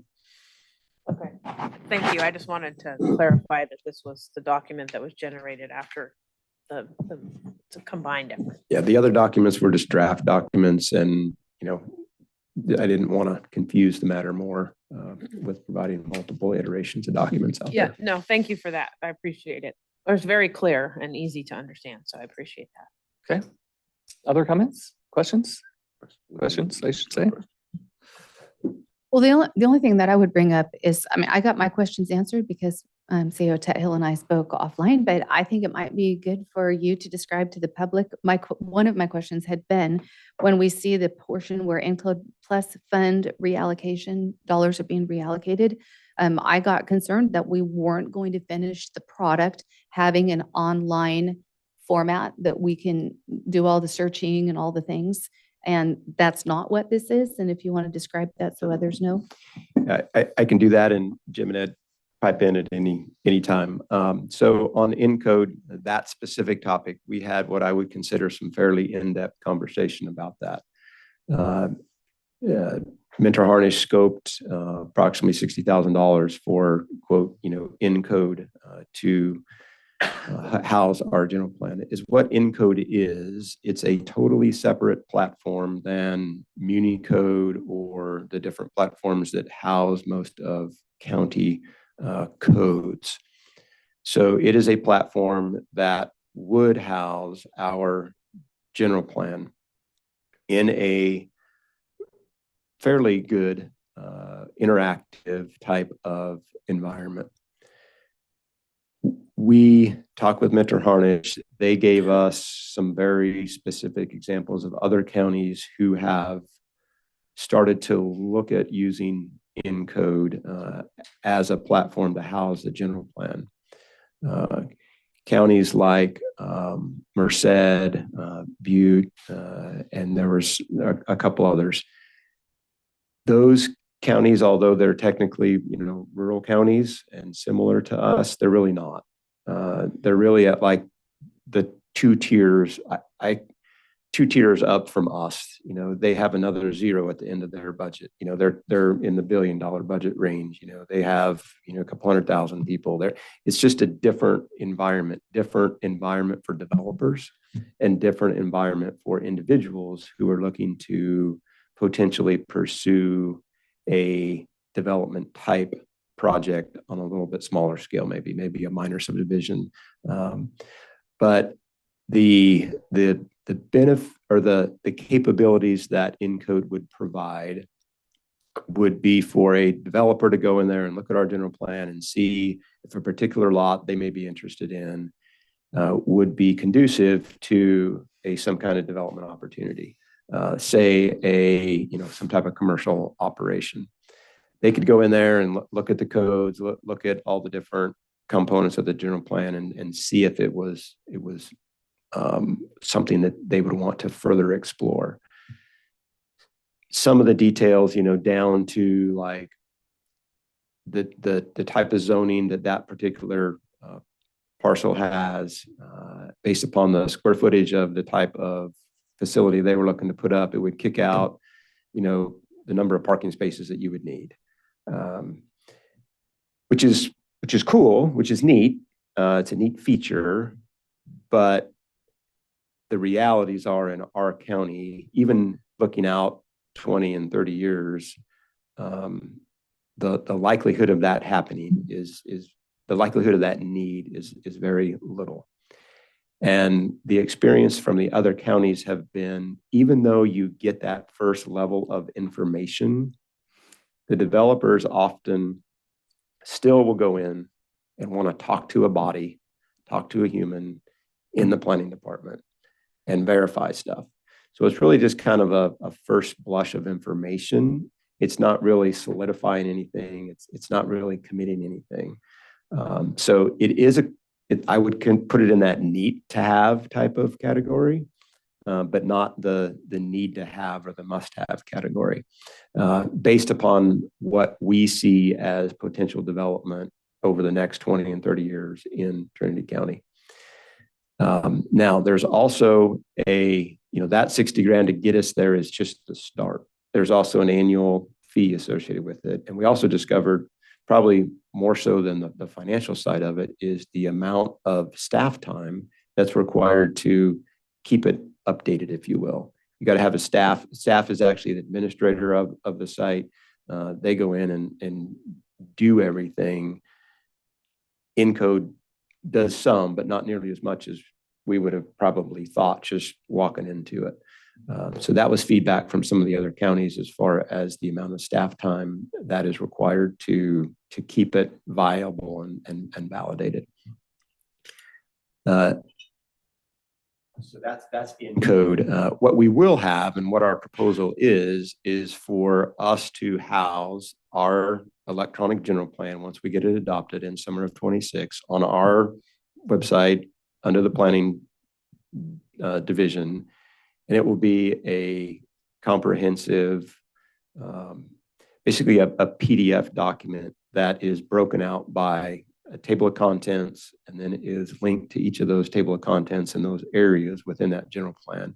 So if you wanted to go and look at, okay, what's my, land use designation for this type of parcel, you could go in, click on the general plan, click on that table of contents, go to, land use element 2, go down to the maps that are in there and get to it electronically and find that out. That is still going to be available. That's what Mentor Harness is still going to produce for us as an electronic document for our general plan product, if you will.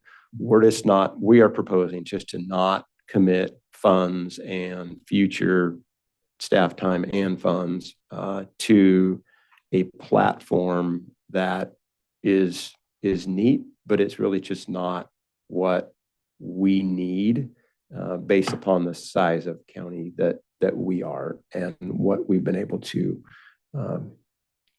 the feedback that we're able to get from other counties that are exploring it. Will what we end up with when, say, that first place I kind of want to go, table of contents, I know what I'm looking at, I get that answer. Once I get there, I picture there could be a whole host of things that I don't know, that I wish I knew, but I don't even know enough to ask the question. Will it cross-reference from that point things that would be associated that you may also need to know? I can't answer that with confidence. I don't know because it's a little out of my technical range. But we have produced documents, for example, that you can flip through pages like a book. I think you may have seen those. We've done that before, and I think we can develop some kind of search function, but I can't guarantee it because I don't do that. It's out of my knowledge range, so I don't want to answer that with confidence, but we can follow up. I don't think it's going to cross-reference to like code and more details like somebody might be expecting in there. That's some of the challenge between the two platforms of Encode and Unicode that we use is the linkage between they don't talk to each other behind the scenes. They're two separate individual platforms. We will still have Unicode when Chapter 17 which is our zoning code, that gets updated. That will be much more comprehensive, and there will be more link things in there that you don't see today. But linking from a reference perspective, like a bibliography type of document, and going from one document to the other, is not going to happen. I would just add that the vast majority of city and county general plans and zoning codes are not set up like this, that they're traditional PDFs posted online or with Unicode set up. So this is an exception rather than the rule. We offer it to our clients on most of our projects. A few decide to do it, the majority don't.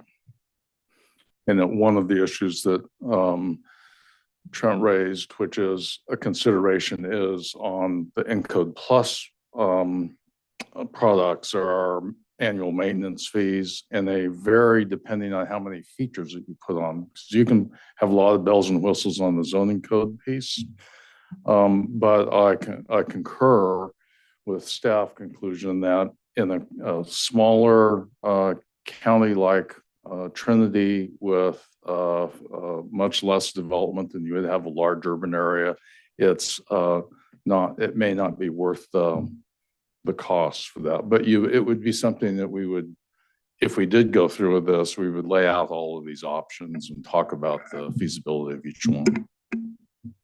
Thank you. Any other questions?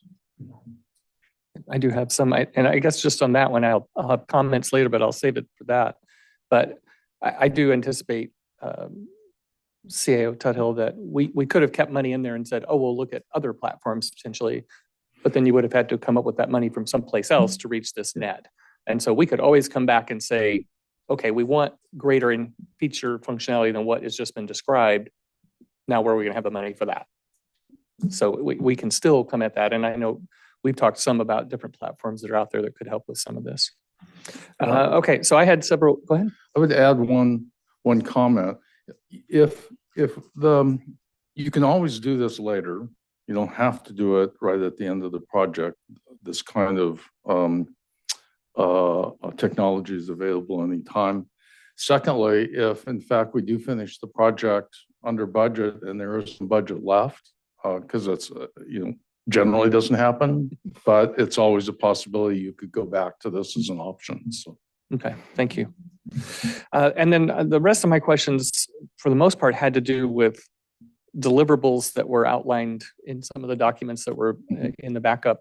And mostly I pulled out sections, I won't list them all, but that were about, I've heard you say many times, and I've seen these documents, you will help us streamline and enhance processes. And I hear at least every week a need for us to streamline and enhance our processes. And so I just wanted to get clarity. I wanted to be sure of, okay, well, when I read all this, does some of this done and I just didn't notice? Is some of it still to be done? Is it still going to be done, or was any of that reduced or removed? And how far does it go? So I saw a lot in here that said zoning ordinance. What about policies, processes, and ordinances that relate to building, planning, environmental health, all these areas that we often hear challenges with that I don't put in zoning? Are they in your target zone or not? Generally not. The streamlining that we keep talking about is making the zoning code easier to use, understand, and administer, and modernizing it. There will be some planning related, I don't know if you would call it streamlining, but clarity in the planning process coming out of the new general plan, because it is much more clear, direct, and specific than your existing general plan. So you will have improvements there. The responsibilities for implementation of all of the implementation programs are clear in terms of responsible department, funding source, timing for that. So these are all things that I don't know I would exactly use the word streamline, but they would certainly improve the efficiency and productivity of the planning function.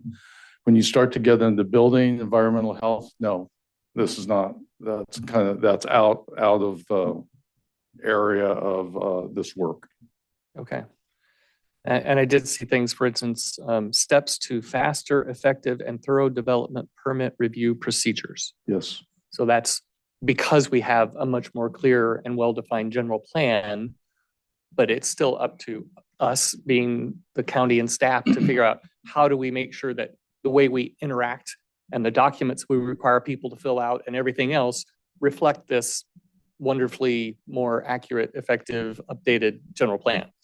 Well, this is really mostly focused on zoning, which is the extension, it's the implementation of the general plan. It's extension, it's the way that the general plan is implemented through zoning and development review and approval.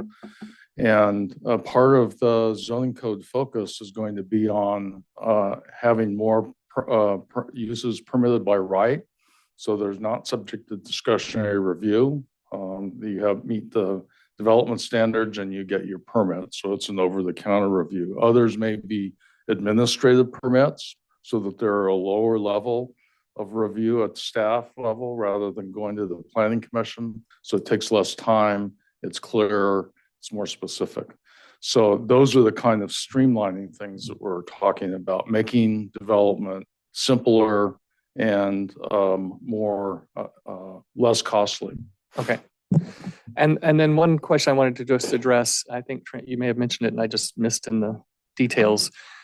But one of the reasons that I understood we were looking at extending the timeline is we were already running into challenges where we were basically saying, well, we're changing the zoning ordinances and we're changing the actual zoning of parcels, and trust us that that will work out. And this is allowing that both of those can be being reviewed at the same time. So you don't have to trust. This is this, and this is this, and you don't have to believe us that one is going to be this, one is this. And this came up a lot from the cannabis industry because there were changes put in the initial draft that said, this is how we will handle that. But don't worry, we're taking care of it over here. So am I correct that we're now aligning these things so that people can see the whole thing at once? That's one of the two reasons, and that's a really important reason. The second reason is that we want the EIR to cover both of these documents. And so the zoning code has to get complete up to a certain stage before the project description for the zoning code or zoning ordinance is clear enough that we can put it in the EIR and move forward with the CEQA analysis. So that's the other element of that. So, yes. Okay, thank you. That's all my questions. All right, well, that will take public comment. In the room?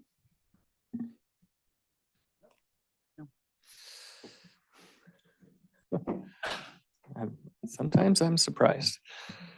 Okay, so with that, we will entertain a motion and then can have any further discussion that we need to have. I will make a motion to approve as presented. I'll second. Okay, any discussion?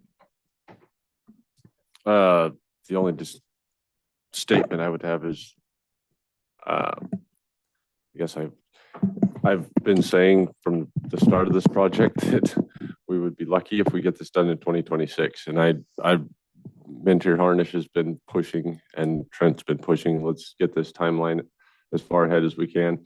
I'm not surprised by the request to extend the timeline.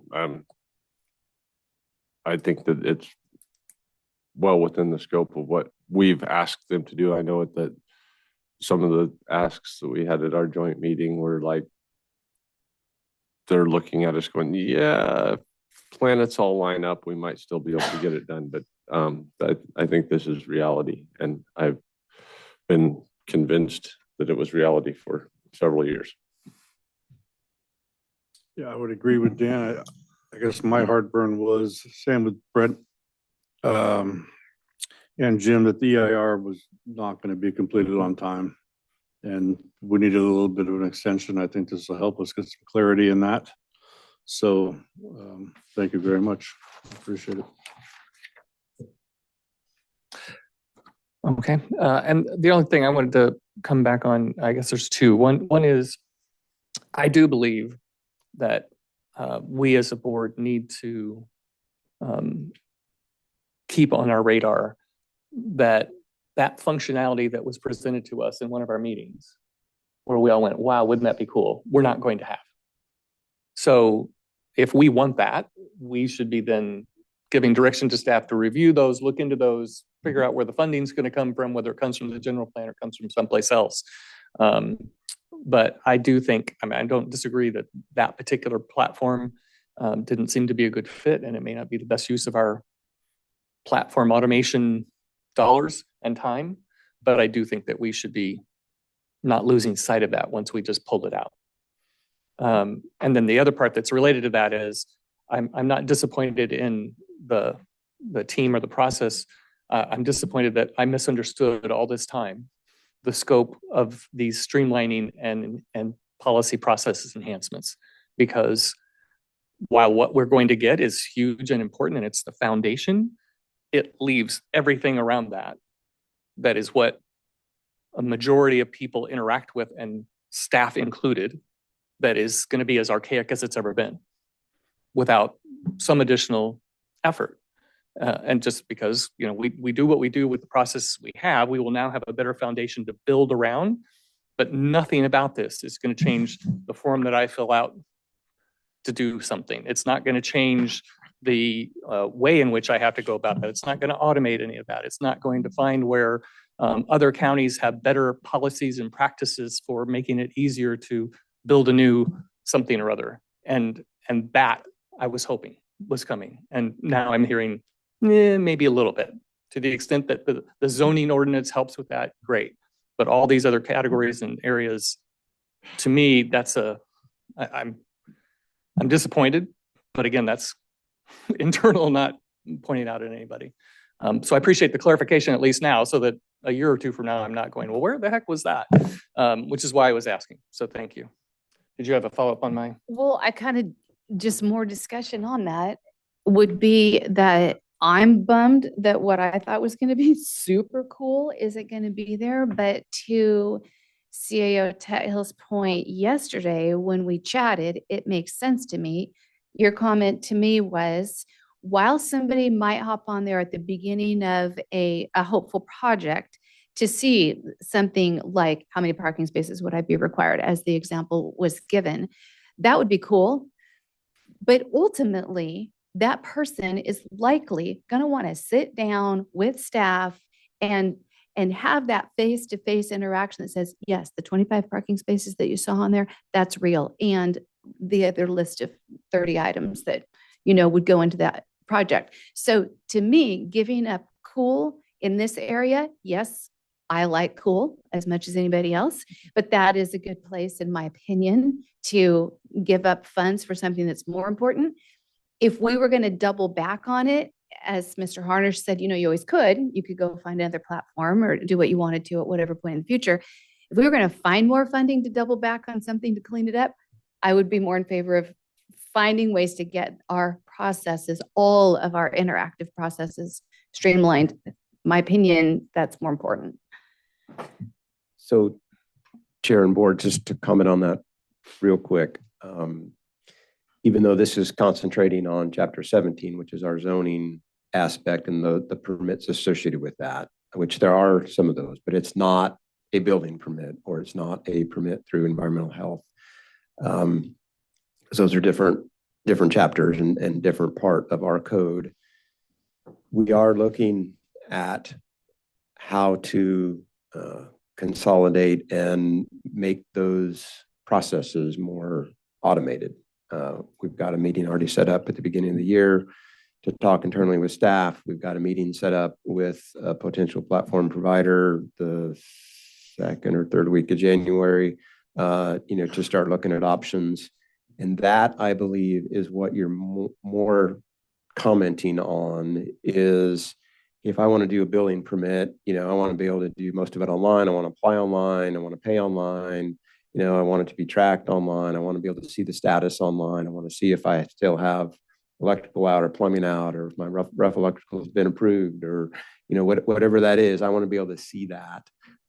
So we are looking at potential platforms for that. But that is different than the platform we're talking about for the general plan. Mm-hmm. So I just, there's interaction between those two, but I want to give you the assurance that we are looking at ways to streamline and to bring us into the 20th century, at least on some of these areas. But that is a little separate scope, separate effort than what we're talking about here. Okay. Thank you for that. And it was interesting because obviously you and I talked about some of that, and I was very supportive of that. I had just thought that, and we'll be able to feed in from here. And so this was a clarification. No, that would happen separately through that process. And I think maybe in part because my wife is involved in real estate, so she's often dealing with people who are dealing with some of these situations. And, I hear these stories about, we went to here, but then they told me one thing, but then I went over here and they told me another thing. And it was like, well, these departments, yes, they're all part of the community development, but they all have their own separate, very old, not integrated, not automated systems. And so having something that when you say you're going to do this, it automatically says, then you're going to need this, this, this, and this. And those things start to happen, which isn't magic. It's still a lot of work and you got to put it in. But I just think that's where I'm hoping that we get. And I appreciate your update that that's being looked at. Okay, any other discussion before we vote? Leah? Frazier. Supervisor Carpenter Harris. Aye. Supervisor Cox. Aye. Supervisor Gogan. Aye. Supervisor Litwiler. Aye. Thank you. Is everybody good to continue? We need a break. That's fine. Okay. Item 2, Board of Supervisors discuss and provide direction to staff on the terms and conditions of the $500 appeal fee associated with Trinity County Code 2.64.050. And Supervisor Cox, do you want to speak to this? Sure. So I did ask for this to be brought forward. Over the last 4 years, I have had folks come to me, not often because appeals don't happen all that often, but when they do, this is something that has been brought up, and I felt like it was time to have that conversation among us and talk about how we feel about it. I would like to add as a piece of clarity that I did want there to be contained within the item a distinction. I am not asking us to consider that if there is an appeal to and a decision was overturned to where that was just simply a change in the exercise of reasonable discretion, then that isn't what I'm talking about. One body sees something one way, another body sees it another way, both fall cleanly between lines of what county code or state law mandate. Then, you know, if you wanted to file an appeal because you kind of wanted to roll the dice and move your mice and sort of a pay to play, okay, and you want to take that chance. Recognizing that there is a lot of general fund dollars that go into staff time to produce whatever appeal happens, and the time that's spent is costing whole of county dollars, understood. However, if it was determined that staff or the planning commission, depending on what the appeal was, you know, a decision was made where something got missed, and and again, with the caveat of all of this, I've said it before, I will say it again. I do not have any view that on any day, anybody working for the county gets up and says, well, I just think I'm going to try to make a mistake today. I'm just going to see if I can just do the worst thing and try to hamstring something. I don't believe anybody does that. I do believe we're all human, and a decision can come about the way that, you know, maybe upon review, we go, oh, oops, and we need to pivot. That's the one that I am bringing before us, that I would like us to have conversation about. You know, in that instance, should that occur, then would we consider that the $500 that person had to pay in order to have that discussion, potentially we might want to consider refunding that money to that individual. And I think I'd just clarify too that there was also another part in here in the wording of that there may be recognition that the $500 fee doesn't even cover the costs. So you could look to increase that, but then you have the potential of, well, is that a chilling effect to people that now they're never going to appeal because they just don't have that money? But at the same time, if it doesn't cover our costs and we're offering up the possibility of, well, you might get your money back, then it's, well, maybe I'll roll those dice. But I want to clarify for the board's purposes, we're not looking to make a decision other than, do we want staff to pursue this, or do we want to say, no, just leave it alone? We discussed it and we're leaving it alone. So that's where we're trying to eventually come to today. We're not approving something, disapproving, we're just giving direction to staff. Okay. So any questions of Supervisor Cox or I or Trent before we move to public comment? I'm trying to understand where the appeal would be to a discretionary action, where if the, that's what I'm, Well, that may or may not exist. I just thought there should be a distinction because I think that I haven't had a lot of experience. Maybe council can look back over the years of observing what goes on. You know, could there be a situation where it really was a discretionary thing? And, you know, if that's what it is and somebody just wants the conversation revisited and the outcome then changes, if that doesn't exist, then it doesn't exist and it doesn't apply, but it's worth putting it into the atmosphere as a possibility. And just for the benefit of those in this discussion, we can actually take a break and allow you to look at this. But Susie did some very quick work since I'd sent out my notes this weekend and sent us something today that is a summary of all the, or a listing of all the appeals over the last 2 years, 2 or 3 years, 4 years. 4.5. 4.5 years. Wow. So Above and beyond. So did you want to comment on that? I did, if you don't mind. So if you look at that document, there's some duplicates on there because those are all the agenda items. But if you look at the actual appeals, there's 16 of them on there. 3 of them have been decided differently at the Board of Supervisors. So you're looking at 3 of 16. 3 of 16 of those appeals could potentially fall into the discussion we're talking about. So 3 appeals over 4.5 years. Okay, thank you. I missed that just because of what was going on. You said 3 of those appeals. Could you just repeat? So three of those appeals could potentially fall into the category or the discussion that the board's having right now. So 3 appeals over 4.5 years. Okay. Not the discretionary part, the actual overturning. Well, those 3 were the ones that were, quote, overturned. Okay. They were different than what the PC had decided. Okay. So those 3. Now that doesn't mean that it was a discretionary or something wrong or something. That just means there was a different decision by the board than the PC. So again, 3 of 16, 3 over 4.5 years. And thank you again for pushing through, and you even went further back than I thought. But I just wanted us to all have something that we could look at and say, okay, well, what are we talking about? One, how many times are those appeals upheld? And then if we can look at those examples and say, okay, do we feel like we can really say that this is as concrete as something was misapplied versus, as you're saying, well, there was just a discretionary view. So I want to give a break for us to, you guys just seen this. I had a chance to see it earlier. Take a look at that. We can come back, have some further questions, then go to public comment and discussion. One more comment. The one appeal you won't see on there. Last one. The very, very last one, just I noticed. for reporting purposes. So the distribution license appeal is the one that's not on there. So you'll see 15 on there. That's why I added the 16th.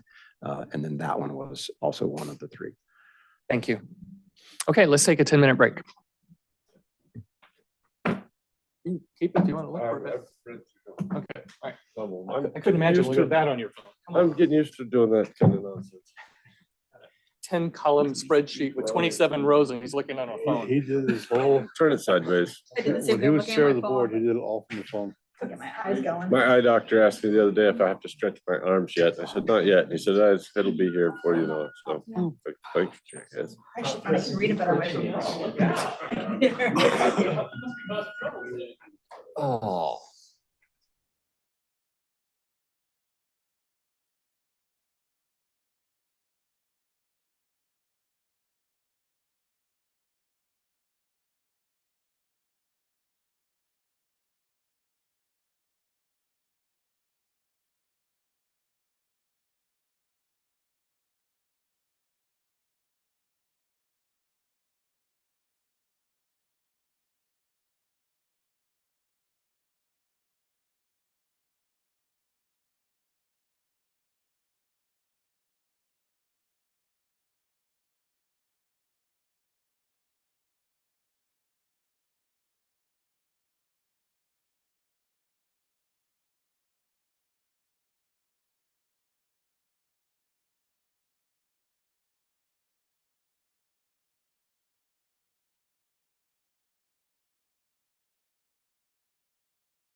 Okay.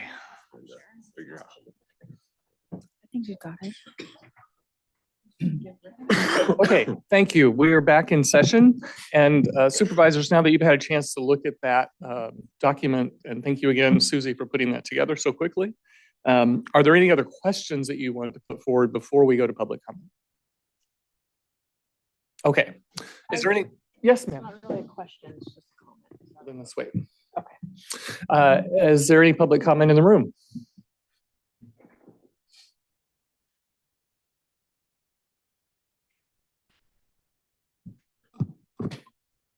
Morning, Mr. Chair, members of the board, Tom Belanco, Douglas City. Couple of comments on this issue. Until today, I thought when an appeal went through, the appellant did get their money back. So I think it should be like that. Although it does create the conundrum of, at least in the 3 instances that you were mentioned of the last 16, where an appellant wins at the PC, but then the appellee, who becomes the new appellant at the board, wins. If they each get their money back, that means you've done basically double work for no money. So maybe you don't refund the PC money until after, if there is a board appeal, that's resolved. I don't know how exactly you would do that, but somebody ought to pay something. I don't think, I don't know how reasonable $500 is in reality. I've been on a couple of these appeals and we've had 5 or 6 staff members out walking around, not even including reports and everything else. So I think 500 is probably a drop in the bucket at staff time. At the same time, I don't know that you can charge $2,000 for an appeal, even though that may be the actual cost. So it's a good discussion to have. I don't know what the economy will bear, if you will, as far as, if there are mistakes, should it cost somebody a gamble of, 4 figures to point out the mistake? And if it does, I think certainly that money should come back. And I don't know, there seems to be a lot of number crunching that needs to go into whatever you do here, but I do think it is appropriate to consider this. Thank you. Thank you, Tom. Any other comments in the room? Online? John.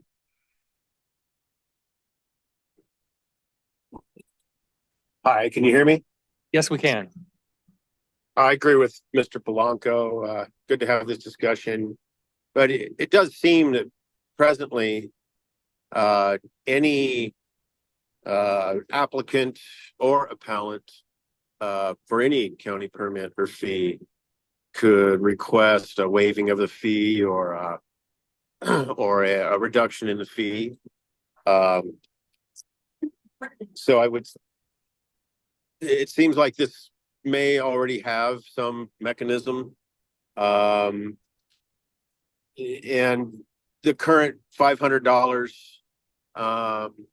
is, I agree, a drop in the bucket to the total cost of the county work to perform these, but it also serves to possibly discourage frivolous or otherwise appeals that might lack any merit and just be purely obstructionist, which is also a good idea. It saves an awful lot of staff time and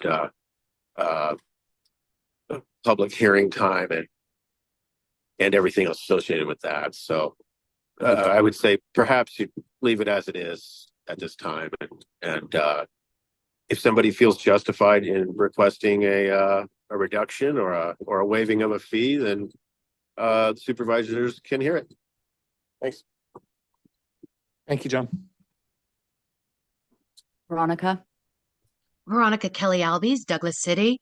Agree with both the previous speakers in the sense of, we have to have some mechanism in place to make sure that those going forward are in a position of they feel that they have something that needs to be heard or something might have been missed.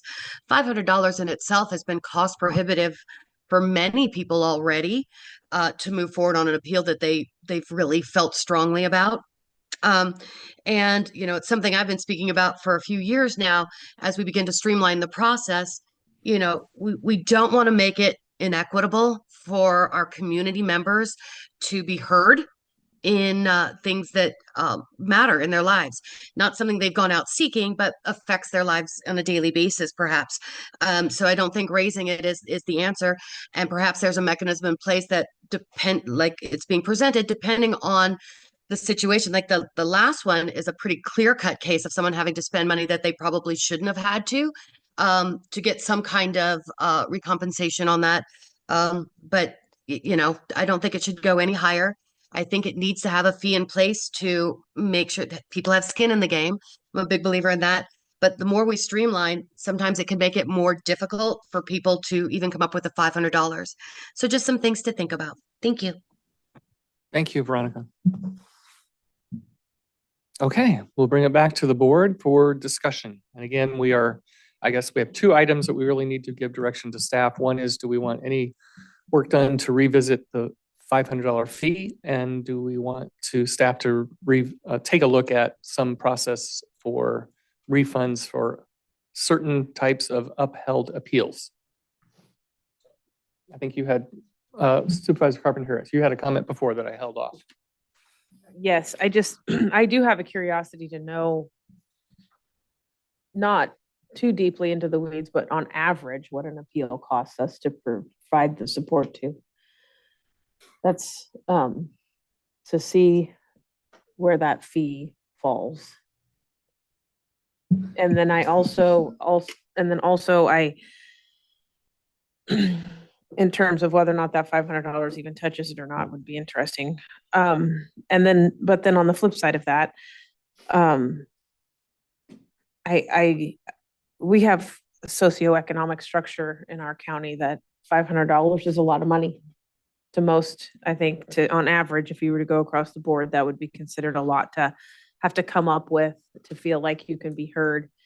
And so I want to be very respectful of the economic realities of the folks that we serve, and making sure that proper service and equal service isn't contingent on your financial status. Those are my two thoughts. So were you speaking of staff time involved in the first part of it? Yes, if in the event, as people have mentioned, sometimes there's 3 or 4 staff members out there looking, we do have to bring forward the information. So I was just maybe CEO can speak to that. Yeah, I think that would get eaten up quick. Oh yeah. So the $500 doesn't even come close to touching it. Yeah. If you look at just the amount of time in this room or in a PC setting with the 5 members plus the people running the meeting plus any staff time there for just say an hour of the actual appeal itself, not the entire meeting, but just an hour of appeal time. That's not even close to it. That's not even taking into account the other time, prep time before it even got to the hearing body. But I'm not, and I would not advocate for any change in the fee dollar amount. I mean, I've done a quick query, very, very quick, and we're right within range. The lowest I could find was $300. Usually they're $500. I saw up to $750 in some counties, but we're right in the range with our $500 with all the other 57 counties.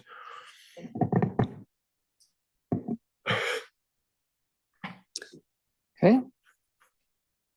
So let's start with the fees. Let's just get probably the easier one out of the way. Does anybody want to give discussion to thinking that the fees should be adjusted? The only method I could see where possible that you would adjust the fees, as you could call it, a $500 deposit, or and then have a maximum number and bill up to that actual cost if somebody lost their appeal, so that there would be the ability, if somebody appealed and it was one of those frivolous appeals where you're just being an obstructionist and everything is perfect, you could charge them actual cost of what it took for staff to prepare that appeal. That would be much more of a hit, but how to keep, I mean, you would almost have to put a maximum, a cap on that, so that we didn't then have somebody sue us because we charged too much staff time and it cost them $47,000 to appeal. That would be the only way I could think you would be able to increase that fee without making it out of range for average citizens to utilize that tool. So the last appeal that we went through, just thinking about that and the 90 pages of backstory that we got and the time that was spent, if that appellant would have lost, I mean, that had to cost tens of thousands of dollars, that appeal. So are you thinking about refunding them that cost? No, I'm talking of charging the person up to our cost, not refund. If they got a refund, that would be a whole different thing. It would be, you get your $500 deposit back. And we would have to have some guidelines on how that occurred also. But that's just, that would be something that would probably in the long run not be worth the staff time that we had to put into coming up with a way to bill for actual cost. But I'm saying if we were to raise that fee, the only way I could see to do it would be to do it as an actual billing for that appeal, instead of trying to come up with a cost average of all appeals, because some of the appeals we've heard, the staff time involved was negligible. And then there are appeals that Rowdy Bear, where we were in here for hours. There's a ton of backup material this thick. It's a lot different than some of the ones we've heard I heard some on the planning commission that never came to the board, where it's basically like appeals to a setback reduction. And you look at it, the planning commission makes a decision. Staff didn't do anything but provide the staff report that they did when they granted the initial variance. So to come up with an average is impossible. So if you want to increase that, what I'm saying is you have to bill it at actual cost for that appeal, and then somehow figure out how to charge that. And I don't know. But you had mentioned a cap. I would say you would almost have to cap it, or else you could end up with astronomically ridiculous numbers. And I think what you're describing is somewhat like when I talk to Director Kokas with transportation related initiatives. A lot of times it is, well, here's a deposit, but then it's going to be actual cost of providing the service. And they know going into that, okay, this is just to get things started, but it's going to be whatever the costs are. And so you're putting that forward as an option. Are you recommending it, or are you just raising it for discussion purposes? I'm raising it for discussion purposes. I wouldn't recommend it at this point. Okay. The number of crunchers are That seems incomprehensible to me to figure that out. If you just put down a deposit and all of a sudden you come up with, hey, it costs X amount of dollars. I don't even know if the time to figure out what it costs would be fair. Just the time that we have to put in, see how much time we took to spend to get this appeal done. I would know I wouldn't even ever recoup that. And no matter if it's 300 the lowest in the state or 750 the highest, I imagine immediately that gets eaten up. I mean, it probably doesn't take an hour. Besides them coming back here, PC here, Drew, Ed, whoever, I don't see us ever recouping any of it. And I don't think that billing for time spent and keeping track of that per complaint is even doable, honestly. Okay. Well, correct me if I'm wrong, but I'm sensing that the consensus is leave the $500 fee as is. That's And I would mention there was a little bit of public comment saying that anyone can request a waiver of that fee. I don't think it's anyone. I think you have to prove financial need. One more time, Jill. So I just wanted it to be clear to at least one commenter, and it could have been a couple of them. Not just anyone can request and receive a waiver of the fee that it costs, because it was said that, well, anybody could just do that and it would just be waived. You would have to prove need. Yeah. So it's not just generally across the board. Yeah, I think we've seen both of those over time. And I think the last one we saw, the guy just pretty much said, hey, I don't have any money. And that didn't fly. Well, this one wouldn't even come to us. It's under the $2,500 and CAO would just decide. Okay, so I guess direction to staff on that. We're leaving the $500 fee as is. No further work needs to be done on that. Now let's move to the whether or not and in what circumstances there should be consideration of refund of fees. So I guess there's two lines of thought here. If you win at the PC and lose here, how does that shake out? Or vice versa? That would depend on which way both of those groups decided and for what reasons.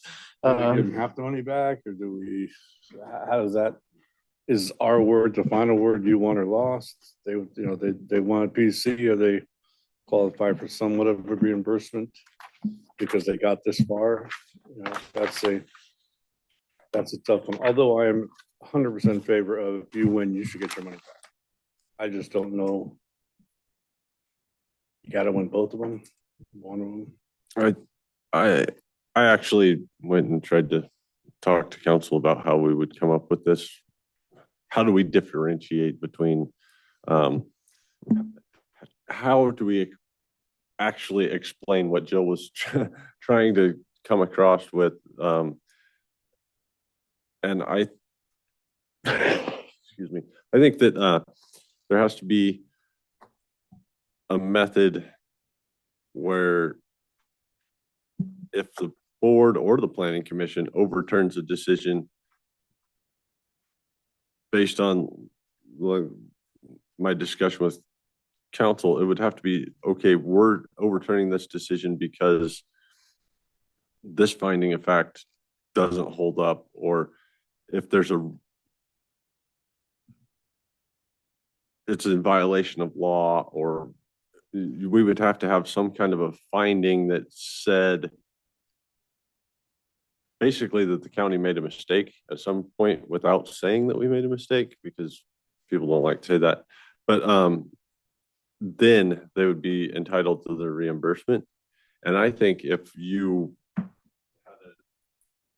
somebody who had appealed to the planning commission and the planning commission upheld the appeal, and then they appealed to the board and the board overturned it, they should be reimbursed for both if there's an actual reason. But if you have an appeal like Mr. Blanco brought up, where it gets an appeal is overturned at the planning commission and then reappealed and upheld at the board, that one we're going to have a difficult time figuring out who has to pay and who doesn't, because if you could already have reimbursed somebody if you had those findings because their appeal was upheld at the planning commission, and then if it was overturned at a later date, you would have to, if those findings were found, you would be.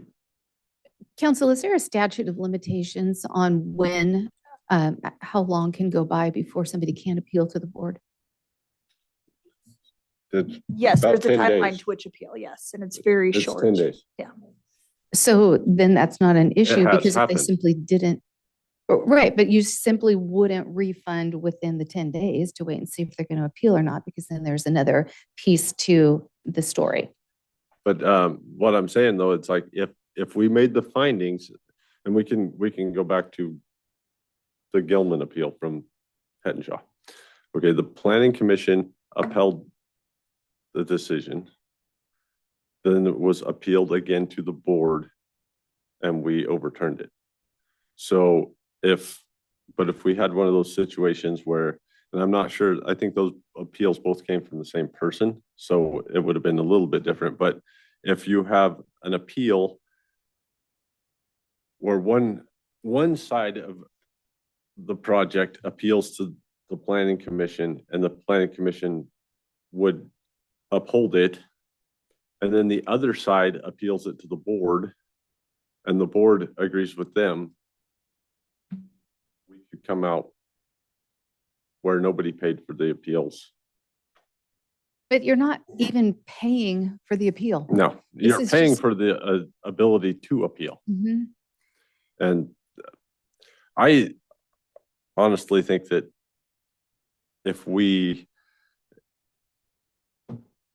as a county made a mistake, which is what we're owning up to, even though council doesn't like me to say that, when we uphold an appeal, we're saying that we somehow got this wrong at some level.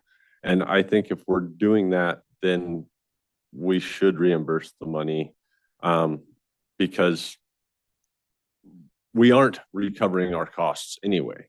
So if we're charging someone for the ability to appeal our decision, and then we admit that we did something that we regret, I don't have a problem reimbursing.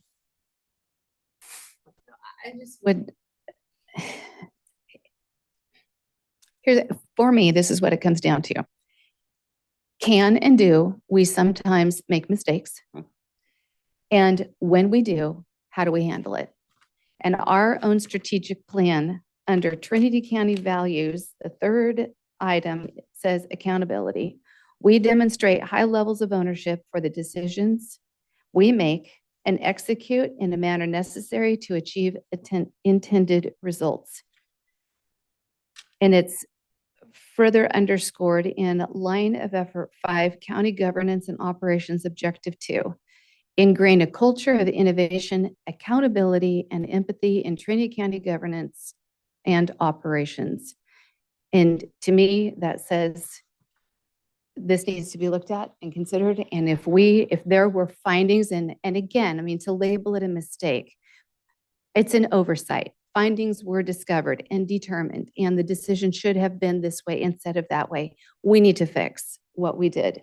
Should that cost a member of the public who came forth and said, but I see this, did we consider? And, oh, okay, we consider, there's an adjustment, a pivoting. I think that the person should not have to pay $500 for that. And I agree. I just don't know how you make, you would have to have some kind of a baseline of, you'd have to make a finding somehow that it was reimbursable, or, I mean, there would have to be, so that it couldn't just be the board's decision based on, I struggle to find anything where it would be in the board's discretion to overturn, without having a finding of, you would have to have findings of fact. So I have to leave that up to the lawyers.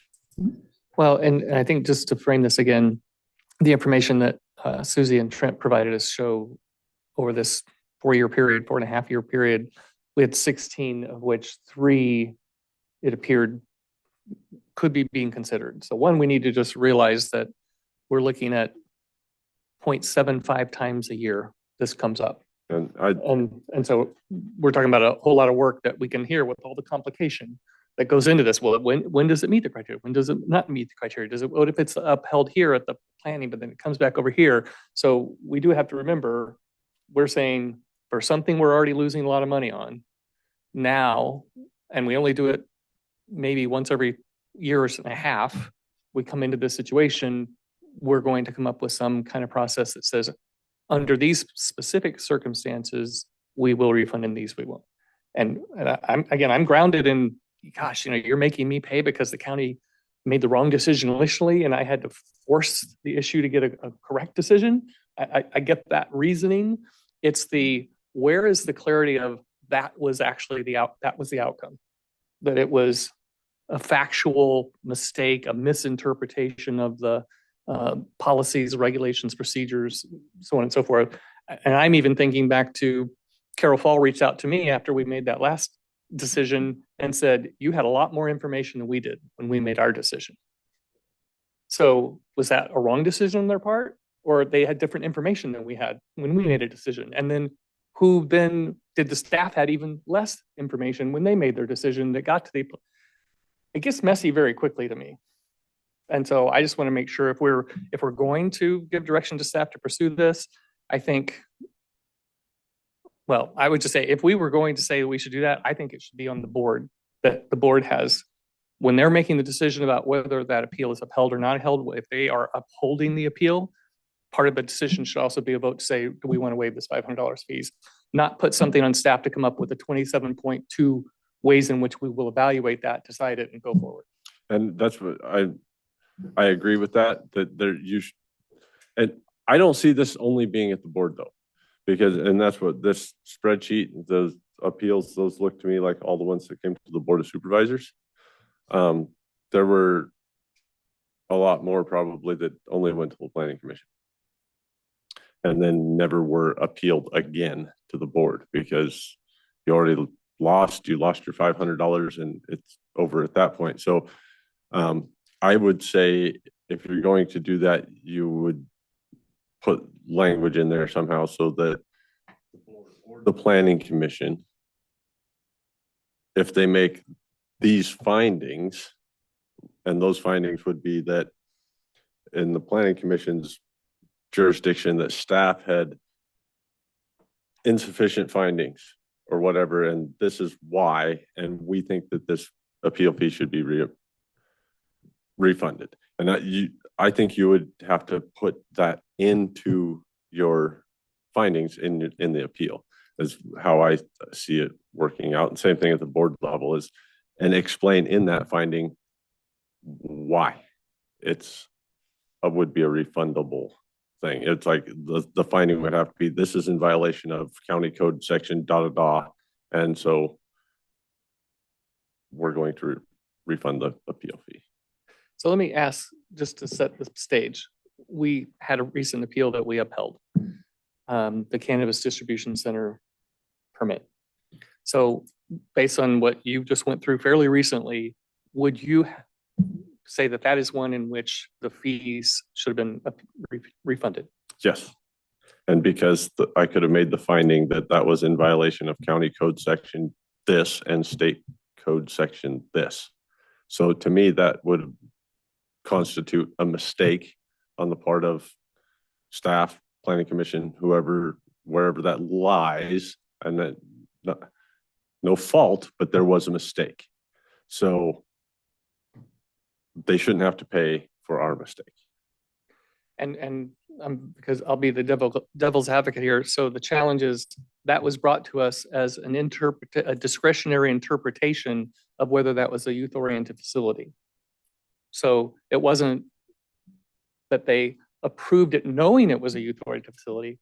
There was a discretionary decision about that. So did staff make a mistake, or was their discretion and the planning discretion different than our discretion? And therefore, is it refunded or not? I'm just trying to use this one very recent example to get to a point of, okay, we say this is, I'm hearing people generally saying, yeah, we should give the money back when we were wrong, we should give money back. Here's an example. Where do we come out? Well, the piece that you're missing in the narrative as we reflect, from my perspective, is that the Planning Commission didn't answer the question that was being asked. Yes. What was brought to them at that meeting was, is this or is this not a youth-oriented facility? They didn't answer that question. Right.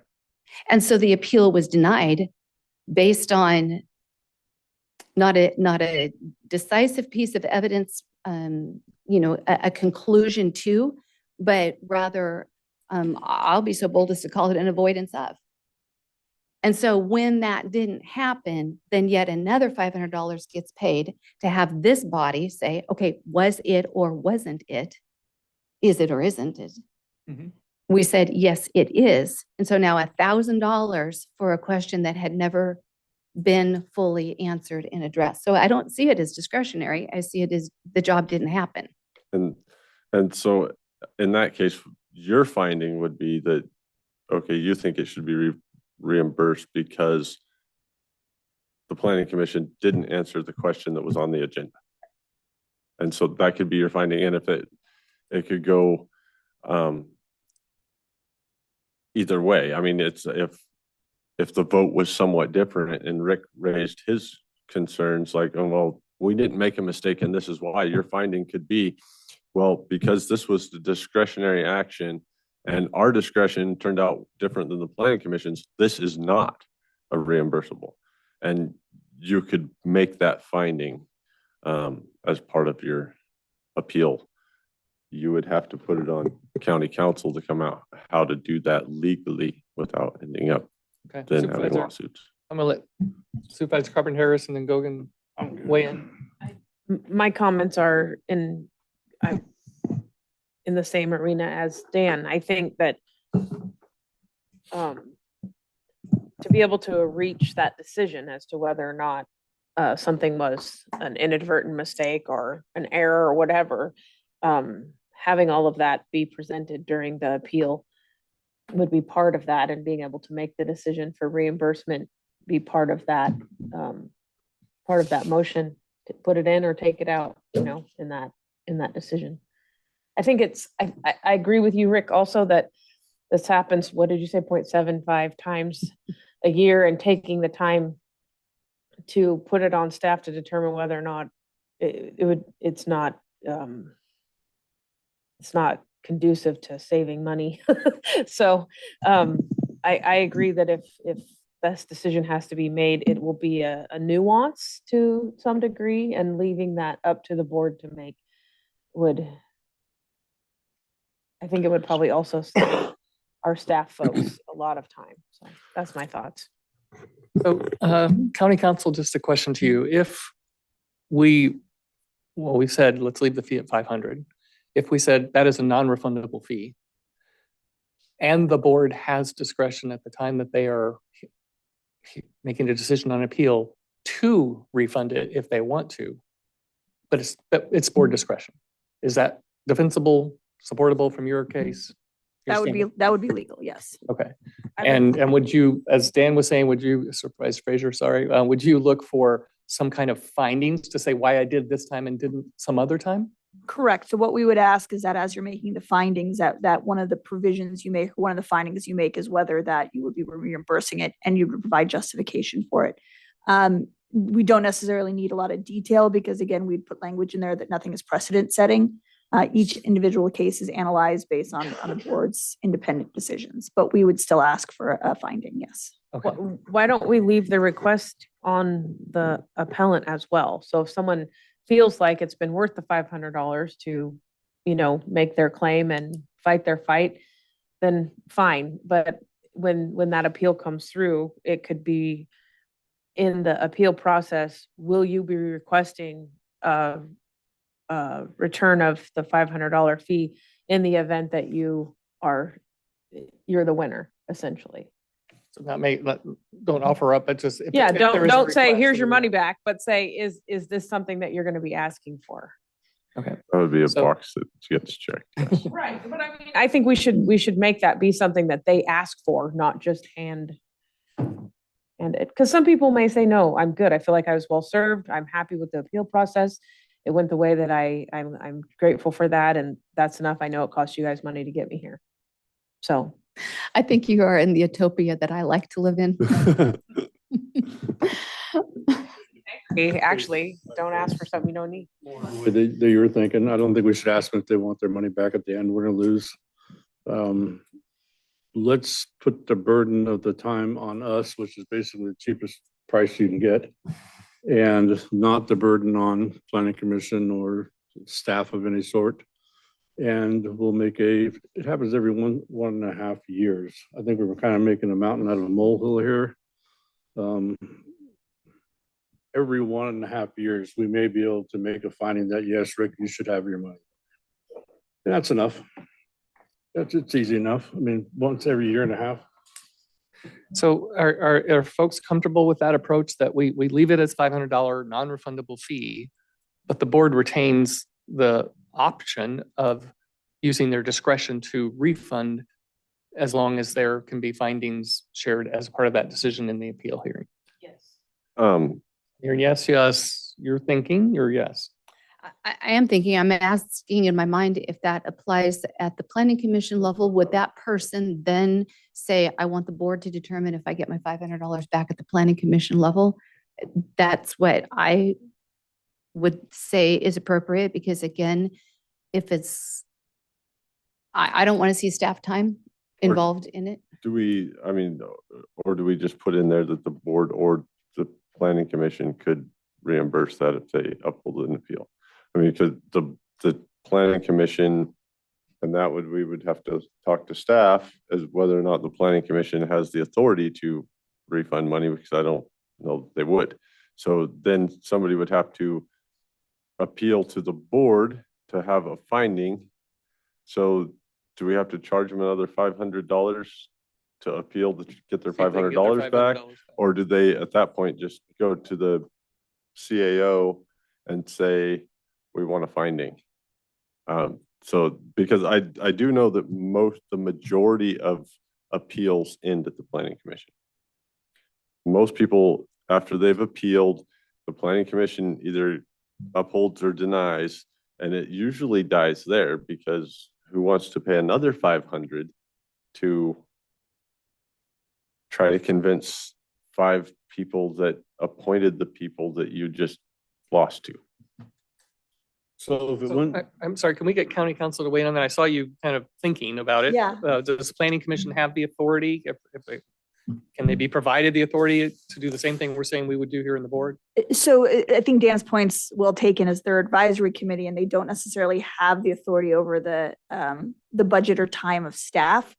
I could see them making a finding and a recommendation to the county administrating officer to waive it, and then ultimately have your chief administrator, who's also your budget officer, make that determination. I think that would probably be the best way to do it than to put it on an advisory panel. You do, as the board of supervisors, have that authority.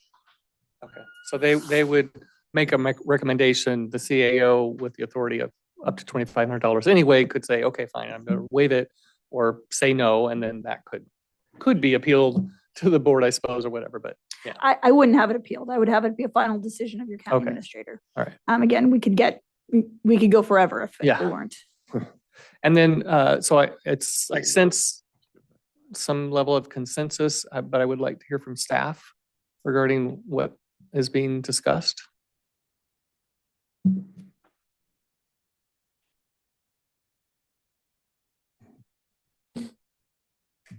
Would you like to refer to council? we can first? all throw in $100. We could all throw in $100 and just give them their money back.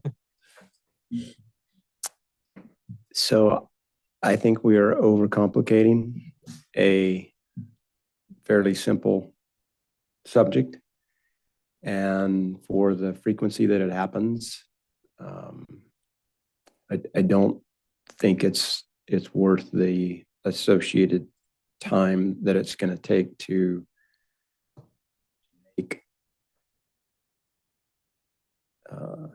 to implement some of the items that have been discussed, and no direction has been given yet. But I conceptually, I've had this conversation with individuals, but conceptually, I think the appeal process, the way it works right now, when the hearing body, whether that's the planning commission or this body, hears a appeal of a decision below them, I believe there is virtually all the decision is based upon discretion at the PC and the board level. The ones that I've seen since I've been here and the ones that Susie put together that the board has seen, I will speak to the ones that I've been here for personally. I believe those decisions were discretionary decisions. I believe those decisions could have gone the opposite way and been just as defensible as they are with the decision that was made on every one of those appeals. So the whole idea that the hearing body above staff, that there was a decision that was made or something was done wrong or something was done incorrect, I don't believe that is what we are seeing based upon the data from the appeals. I don't see the non-discretionary type of quote mistakes that have happened in any of these appeals.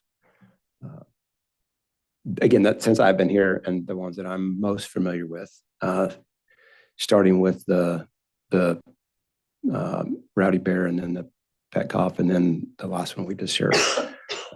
So I think because the decision that the board, that board or body is making, it is discretionary. That's the whole intent of it. That's the reason there's 5 members. That's the reason it requires a majority. That it is a discretionary, and you can find a finding either way. I'm firmly believe that every one of these decisions could have gone the opposite way, and we could have had just as strong as findings, and we could have been off in a different direction. But that's not a staff issue. That's not a issue that can be decided based upon a flow chart and a spreadsheet that's purely black and white. That's the whole purpose of a hearing body, and you have that discretionary decision. That's a very similar way we have juries. It's just the way our system is made up. And I don't believe that this topic warrants the effort that it will take to change it, because I don't think it warrants changing. I think it's working the way it's intended right now. Okay, thank you. I appreciate it. I wanted to get that feedback. So, supervisors, what would you like direction to staff to be? And start with you since you brought it forward. Well, I would like to know, it sounds like from council that you seem fairly clear. I think you seem entirely clear in your mind about what this would pencil out like as far as if you were to put it into words. And so if our direction to staff, if we're worried about consuming staff time over something that may only be visited once in a blue moon, would this be a fairly small amount of time to sort of put into language what it would look like if the board wanted to take their opportunity to say, in this very rare occasion, we feel like this didn't go the way it probably should have, and that person really shouldn't have to pay the $500. Would that be fairly simple? My part of it would be very simple. Absolutely. Yes. We can draft it pretty quickly to have that, give that discretion to the board. Again, you're not asking to put too many criteria on it. You're just leaving it to the board to have the ability if you were to decide and make a finding. So yeah, I think the time would come in on the backside, which would be when you actually are making those findings and we're making sure that it's processed appropriately. Mm-hmm. And to add to that, then the piece where if it was at the planning commission level, then that would be solely at the CIO's discretion as to whether or not there was something that needed to be refunded. He would just decide it there. That would be my recommendation from an ease standpoint. But again, I don't make those policy decisions. I would refer that to the county administrative officer to give his opinion on it. But from an ease standpoint, mm-hmm. And a legality standpoint, that would make the most sense to me. Mm-hmm. So that would be my wish for my one seat, is that it would go that way. The council would draft something like that, and if it's going to be rare, then we realize, hey, we probably won't have to do this. Maybe any of us in our whole tenure here. But that if that situation came with not too much requested time, we would have a process in place that we would have a mechanism that we could utilize. Fair enough. As long as we don't use any staff time. I was trying to overcomplicate the issue again, but no, it would make it more complicated maybe when you accepted appeal, but it might make it easier on Susie in the long run if when that appeal check was handed over, that it just sits there waiting. You can't do that. Violation of cash handling policies. We cannot hold a check until some point in time in the future. We have to, as soon as we receive that money, we have to deposit it. Okay. So there is no way So to you make have that to- easier for you me. have I to- have to deposit it and I and will then have to process a refund. Okay, that's what I was hoping we could avoid, is having Susie have to do all the paperwork twice. It's costing. There's your $500. I was gonna say that was. Dollars. Exactly, true. Because it's not just Susie receiving the money, processing the deposit. It's the auditor's office processing the deposit. It's the treasurer's office actually depositing the money. And then it's Susie processing a refund. And then it's the auditor's office processing that check and cutting the check. And it's the treasurer's office clearing that check and releasing those funds from the bank. It is a process. It is an expensive process. I get that. But it's not, if it doesn't happen except once in a very rare occasion, the question I would ask is it worth it, whole of county, because we are talking about general fund dollars here, to uphold what, to Supervisor Carpenter Harris's point, is a place of integrity? That we have a mechanism in place that if we felt like with integrity to our people, that was a whoops, do we have a mechanism that we can fix it? And that's all I'm asking. I think that it would put more stress on the board than on staff personally, because you would have to, I won't be there, you'll have to determine, is this something that we think justifies giving a return?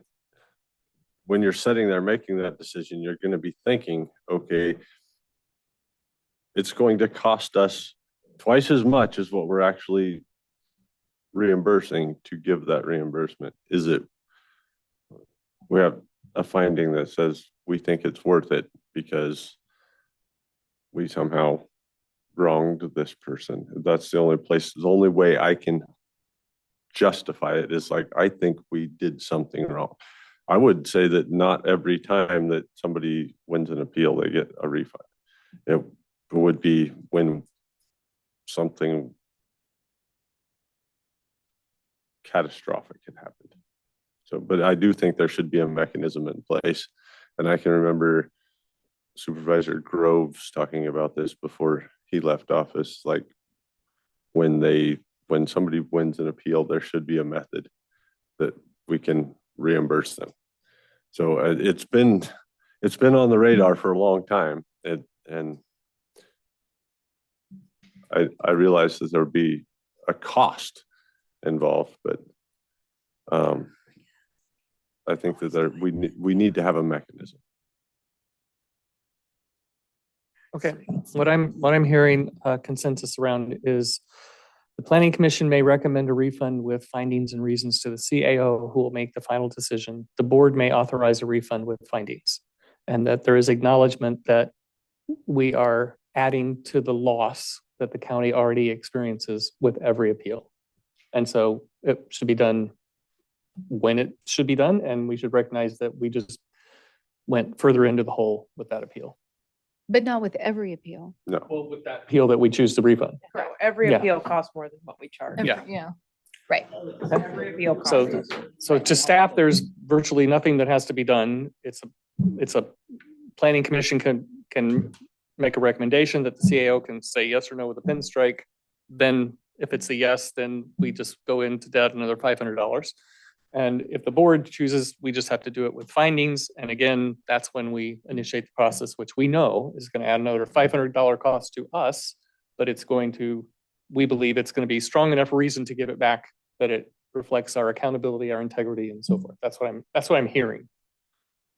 Chair, if I could just add one more caveat onto that, is that my recommendation would be that no refunds are issued until the case is final and all appeals have been exhausted.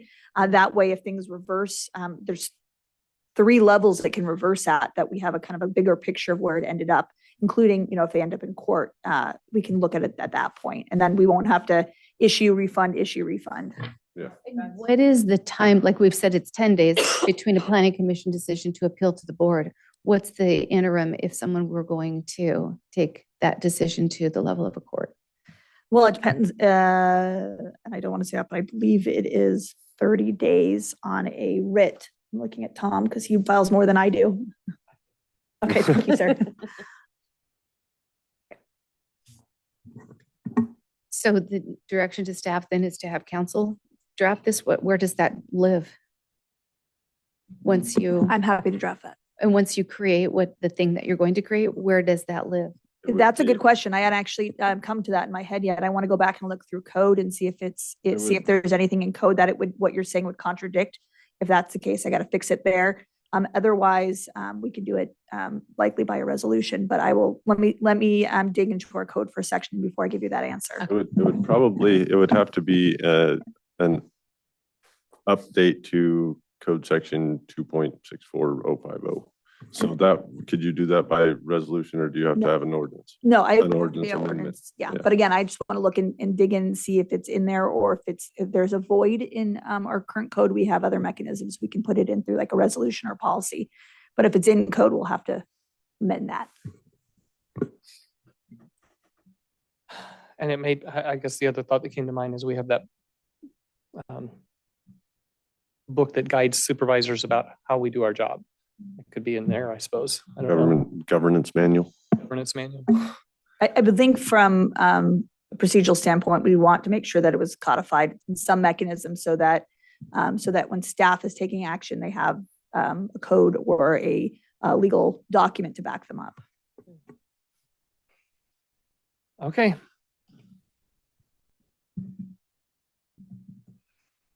All right, thank you. We will move on. Item 3, Board of Supervisors, discuss and provide direction to staff regarding a potential amendment to County Code Section 1504 Building Code. Supervisor Frazier. Okay, well, this will be slightly more difficult than it's supposed to be, since I forgot my briefcase this morning and I don't have this on paper. But the gist of this is, that's all right. I'll get there when I need to. I might borrow it later. This is I brought this up, I don't even know, probably April, May timeframe. And the idea of an ordinance to add this section to our building code for to allow ag buildings without a permit. And so at that point, the concern was how much staff time was this going to cost? And Supervisor Cox, I remember, raised the concern of using a bunch of county council time to draft this. And I told the board at that time, it's like, okay, I'll draft an ordinance and I'll bring it back. Okay, that's not as easy as it sounds, but this is what I did was the best I could do on my own. And it's a starting point. Granted, I will not be here to push this through, but my idea today was to see if the board was interested in giving direction to staff, maybe have county council look at this and see how badly I messed up. The other thing I had questions is like, would this have to go to the planning commission, or is this something that would only go to the board?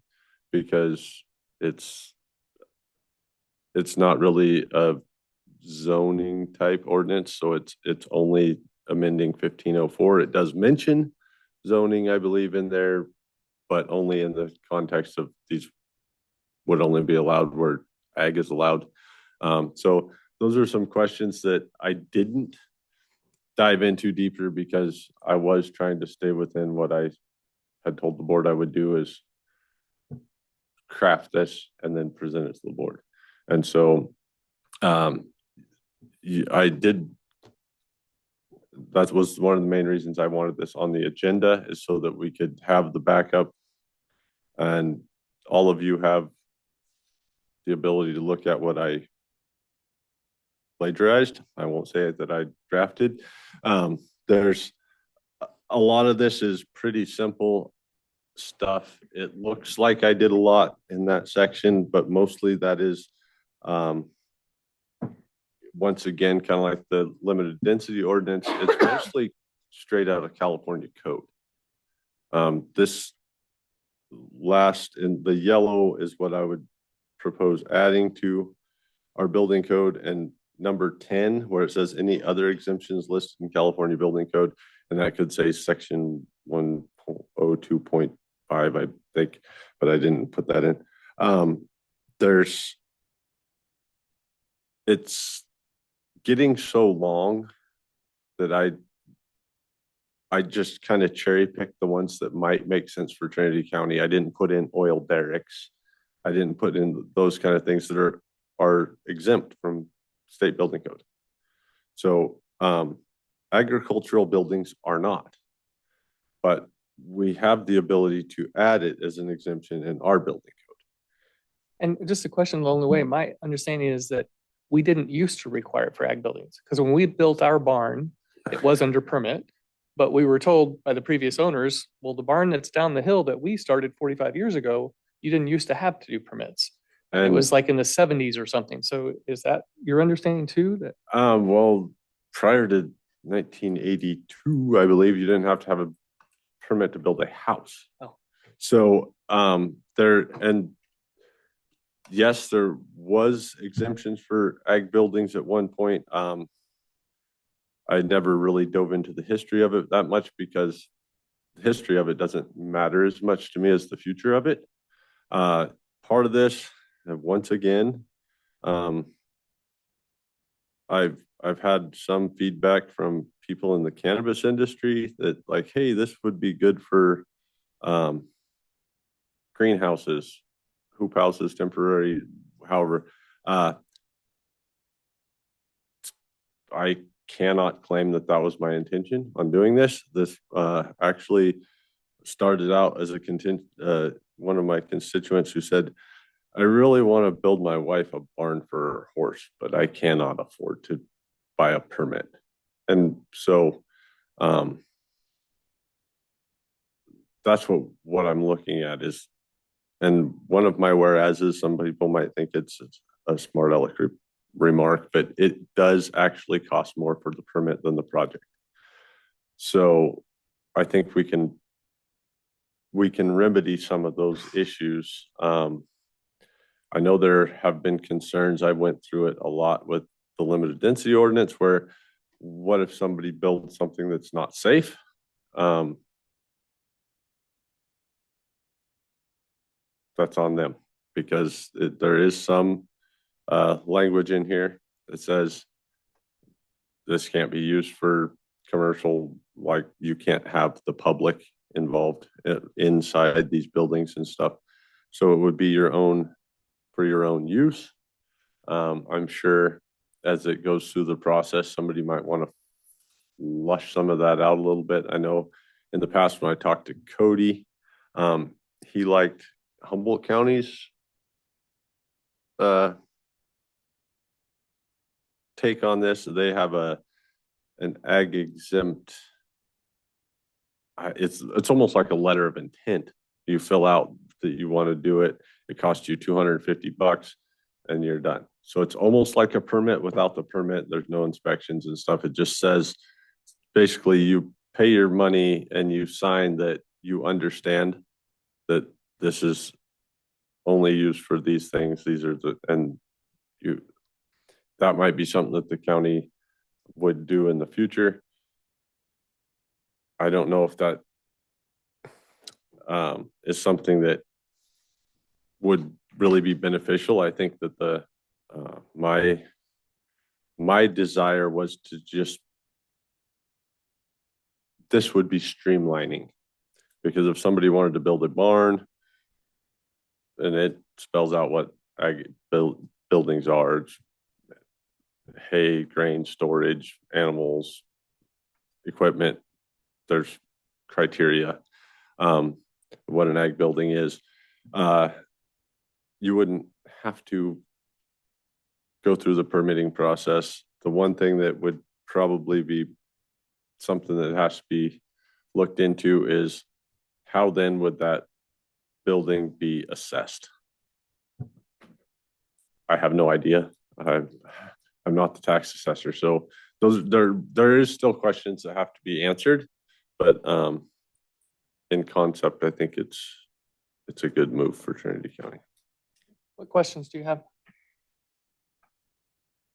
I don't have any additional questions. I do have some of the questions that Dan just spoke of, that what will it be assessed as? I mean, I really don't know a property in Trinity County that doesn't have a wood shed, potentially a, some smokehouse. I mean, we all have little things, and a way for people to be able to, where I have livestock at my house and we all want to give them a piece of cover, but I don't know that cover is a quote unquote, structural building that needs to be looked at. So I agree. I think this is a good path to go down to discover a way to make this be reasonable for folks.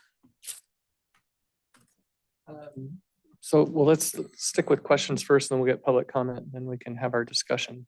But any questions? I think Heidi's correct. I'm just not sure if this is actually complete and how much more we'll have to do to this. I have questions. Question for council. What if the county, if we as a board endorsed this and created a mechanism, what kind of liability could there be on us? Say if there was personal injury based on this structure fell in, say, the earthquake we had last week. It's a depends situation. There are certain provisions in state building code and state law that allow the board to have some discretion in what they permit and what they don't, where that state discretion puts in play. If you decide to exercise your option of not requiring permits, there's no liability. But that doesn't mean you won't automatically get sued as part of a process and have to then defend yourself, as often happens in the world we live in. So is it a high risk? No, it's not, especially if you put provisions in there that, again, don't open it up to the public, don't make it available, and do require some additional kind of safety precautions. Again, I haven't looked at Dan's proposal very in depth because I have not gotten direction from board to do so.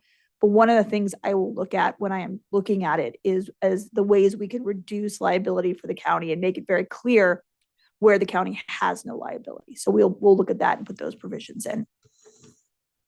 And then I was wondering, is there a way, and maybe this is just what like you would come up with and I don't need to think about it, but I was just picturing if the hurdle is that they can't afford the permit, they just want to obtain or build this structure.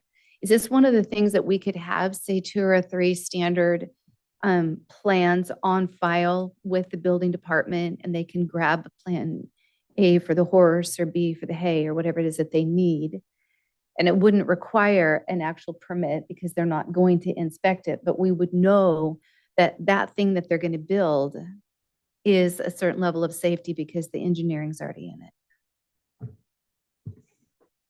I have actually not seen that utilized in other jurisdictions. It's a very creative idea. And I don't see why that would be a problem from a liability standpoint. Again, I can't speak from the building's perspective, but from a legal perspective, pre-approved plans and as a result of reduction in cost of permit would be a legal option. Or if there was a, sorry, you were going to say something. Okay. Just the other thing that came to my mind, if there was like a place from which you could purchase. If you go to Metals Direct and buy whatever structure that they give, then the engineering, we would know it's already in it. Yeah. One of the things like in my area, if somebody needs a hay barn. You generally would go to the sawmill, make some big posts, and build a post and beam pole barn with the used metal roofing that is stacked up behind Grandpa's shop. Exactly. And you could build the entire thing with only your labor in 2 days and $0. And that's on the cannabis side of things, where it's like you're going to put in a hoop house that's only to extend your growing season. One of the things that drove me insane when we first started with the cannabis stuff in Trinity County is to see people putting in concrete slabs in the Hayfork Valley to put an engineered greenhouse on, where you're ruining ag land for an ag building because it has to have a snow load requirement, when all they really wanted was a friggin' PVC pipe structure that they could stretch some plastic over. But there's no legal way for the county to do that because you have to have a permitted structure. This would be like, it's permitted because it doesn't require a permit. So it's just allowing people to live has always been my goal with these kind of things, is to just, we could micromanage it, we could bureaucracy it to death, but really what we should do is just not even know it's there. And if people, if the concern would be that, okay, safety, people can make anything unsafe. I've seen that. The tax assessor part, that would be the only place where I would see like the Humboldt County's thing would come into play, is you would be telling the county, I'm building this building, and it's going to be this big, and then they would have an opportunity to assess that.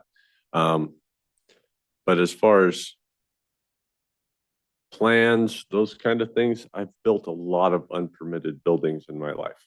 A lot of times you build with what you have, and you don't have plans. Sometimes you don't have boards. Sometimes I know people who can build pole structures that are incredible, that you would think you were back in the early 1900s, late 1800s, pole barns, like actually out of poles. Those kind of things you can't permit because there's not a box in code land that says what size of fir pole you need for a 37-foot long barn rafter that's going to be covered with whatever you had. So it's an ingenuity type thing. I'm 100% dead set on the fact that government is the biggest cause of death and ingenuity. I mean, government can kill people's ideas faster than anything else because regulation is there. Nobody can think outside the regulations. And so get rid of the regulations. Okay, focusing on questions still. Okay. I'll try to answer quite quicker. CAO Tuthill, did you have something that you were trying to just to address a little bit of Jill's topic about the pre-planned or pre-approved type of plans. Part of that is what Dan has referenced a couple of times with the Humboldt letter of intent, is for somebody to basically just, without engineering drawings, just basically tell the county, hey, this is what I'm doing, and then get an approval to do that without like a set of pre-engineered drawings, because you don't need that. Like Dan saying, it wouldn't work in Trinity County anyway. You don't need it. So that's, and I can address some other of the comments once we get to that next phase. Okay. I guess a question I have, just as we got your input, which we then rapidly ignored. The last item, what input do you have here about any concerns or Yeah, so we should consider. Yeah, good as time as any. So the staff concerned or the staff ask with this is one that's 100% supported. That conceptually, yes, let's allow staff to flesh this out. The concern is if we don't have any involvement is, with like electrical or plumbing or some other aspect that somebody shouldn't put in there. And yes, the safety piece of it is going to work itself out under certain circumstances. But I don't think we want to go in that direction and acknowledge that, but we can limit the amount of oversight, involvement, need. Humboldt County's example has been mentioned a couple of different times, and theirs is a $150 ask, and it's a letter of intent, very simple, one page. You fill it out, you tell them what you're planning on doing, then they can go and do some quick checks and give you an actual approval, if you will, to go and do that. And then that's your quasi permit, if you will. So that would be the desire, and kind of come from a conceptual basis is support it, exactly what Dan had put forward, but add a little bit to it so we're not just letting everything go without any understanding of what's going on out there.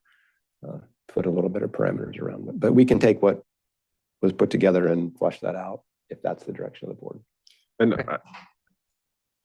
I'll wait till discussion. Okay. So if we've asked all the questions, we'll open up for public comment regarding this item. Any in the room?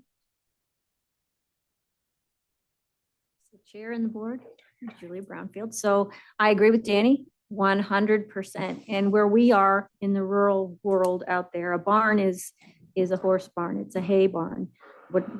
And for me, I think it's to keep out of that. Let's just not complicate things and stay out of that.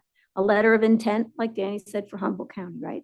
That's all you do. You build, if your setbacks are okay, obviously your setbacks should be good, but I think we're regulating things to death. And I think this is an opportunity, and I'm excited about that, to allow people to do what they want, especially out in rural country where you're talking a lot more expanse. So that's my opinion. And I look forward to that. Thank you. Any other public comment in the room?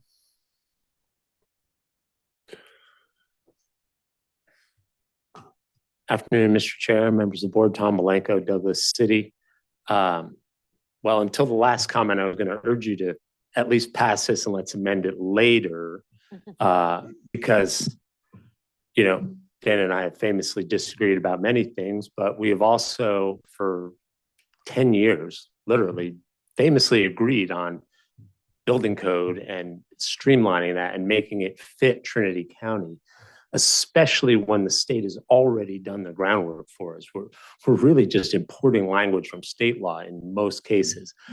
So I think this is very appropriate for Trinity. I think it does something we need. The hoop houses are a great example. A shed to cover a sawmill, for instance, that you could build with one day with the sawmill and no nails if you didn't want to use it. Should just be able to be done. And I hope that we can do this. I know even as logical as limited density seemed, it took a steady hand on that for 8 years to make that a reality. I think this is an excellent idea. I do want to see it passed. And I hope District 5 keeps pressure on this issue. If it doesn't get acted on today, I know maybe it needs some tuning up, but I think I would rather have what you have in front of you passed than nothing, 100%. If you want to work with it, I'd love to see it come back at a date certain. But I do think it's a great idea. I do think it makes a lot of sense for us. And I do think it will help kind of bring consistency to what is reality in Trinity County and what we're asking for as a regulatory body as the county. Thank you. Thank you.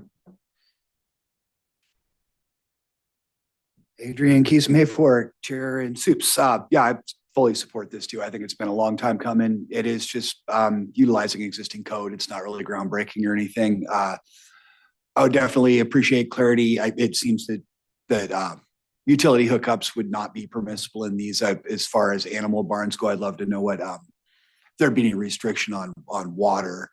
So you can at least get your animals water when you're in the wintertime, or maybe store some water when it's freezing inside there. The tax assessment, I think, is probably the next really critical issue. And I know everybody wants to see revenue, but you don't get revenue if people don't do projects. So you might as well maybe let them do a project that isn't gonna bring in a huge amount of revenue in the form of county property tax. Property taxes are probably one of the main challenges that I face in the county, and it makes me not want to improve my property because I can't afford it.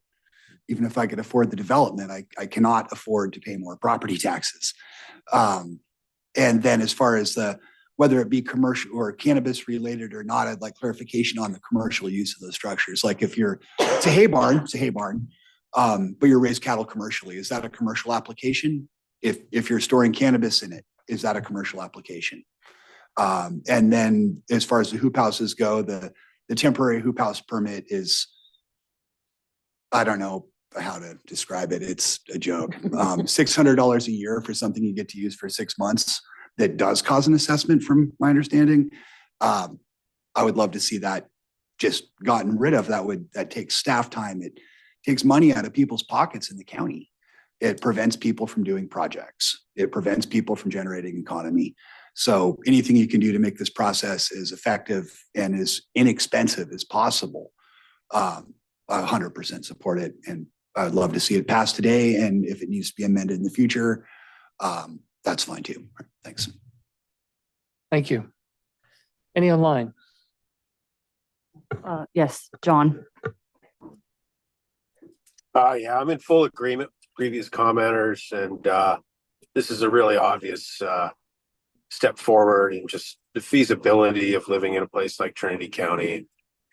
You know, if Humboldt's making it work, then surely Trinity can make it work too. So, good idea. Let's pass it today. Thank you. No. Bringing it back to the board. Okay, first order of business, we can't pass it today because it's not agendized properly. So we can give direction to staff to get it on the agenda. Other comments, or I guess we're not looking for a motion, so just other comments, questions, discussion before we try to give direction to staff. Mostly just that I would like to see this go forward to staff to find a way to do this. It was well over 10 years ago. I was working with a landowner who had been given a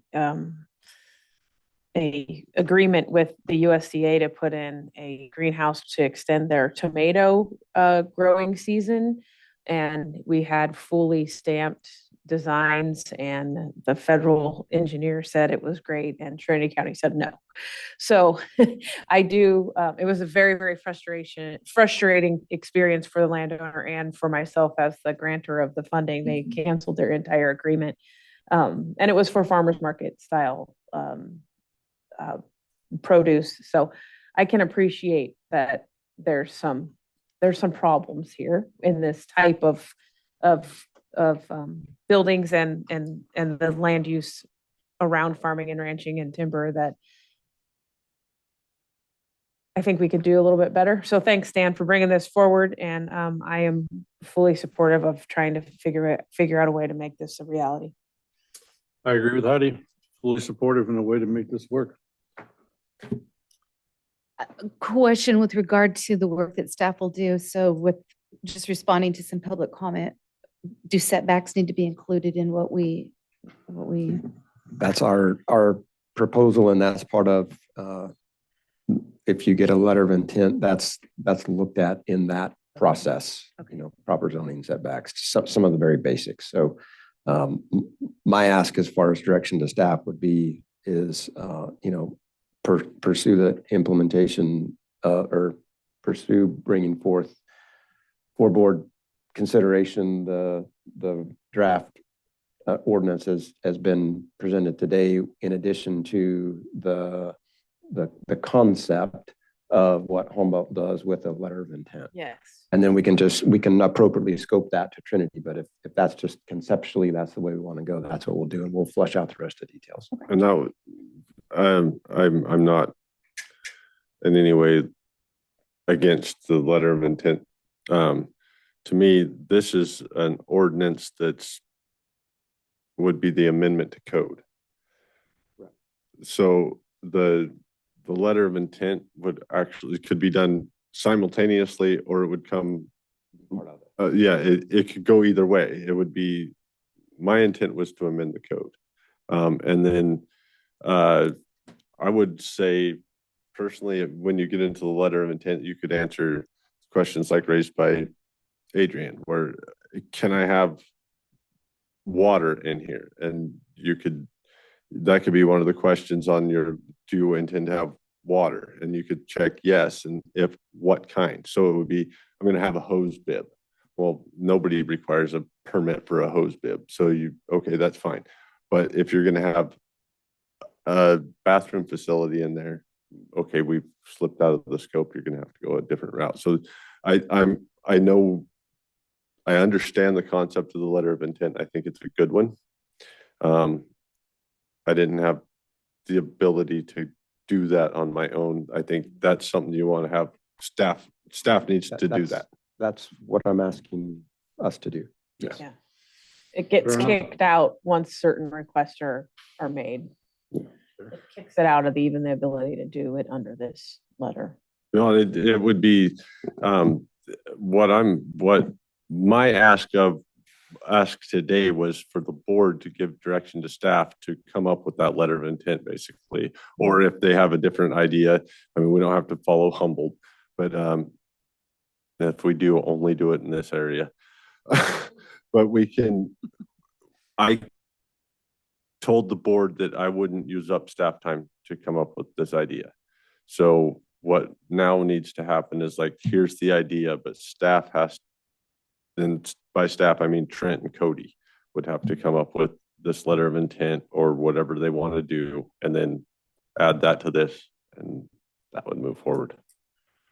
So Dan, I had a couple of questions here in terms of, like, we have what I think already exists, the 1-story detached accessory building not to exceed 120 square feet. I think we already have that.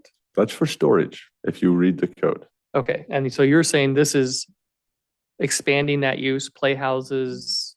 Well, the playhouses is actually in state code, but the ag building would be livestock, grain storage, all that stuff. The 120 square foot is a storage building. So in all the technical portion, I guess you could be storing your cow, but that's not the intent of it. It's a storage shed. So were you just highlighting what's already there, or were you adding this 120 square foot? That's already there. Okay, so I thought you were adding something. No, so you're just saying that's state code. And the playhouses, that's state code. The only thing I added was number 9. Okay, thank you for clarifying. I thought couldn't tell what all you said. I added the things I thought we should add without going to a long list. I just listed the things that I thought made sense to Trinity County. I didn't list all the other things in state code, the oil derricks, and some of this stuff you could probably unlist. I mean, we're probably not going to use all this, but these were things that I have seen that people in Trinity County would utilize. Okay. And so I just went ahead and listed those. There are other things in state code that are exempt from permits. And it's section 102, I think, but it could be 105. And I'm just trying to think through some specific examples. Like on my property, I've got some things I built even for the animal, like the llamas, to be under, that I made sure were under 12 by 10. Because my understanding was as long as it's under 12 by 10, you can do kind of what you want to do. And yet I went to put a gazebo in that was 16 by 12.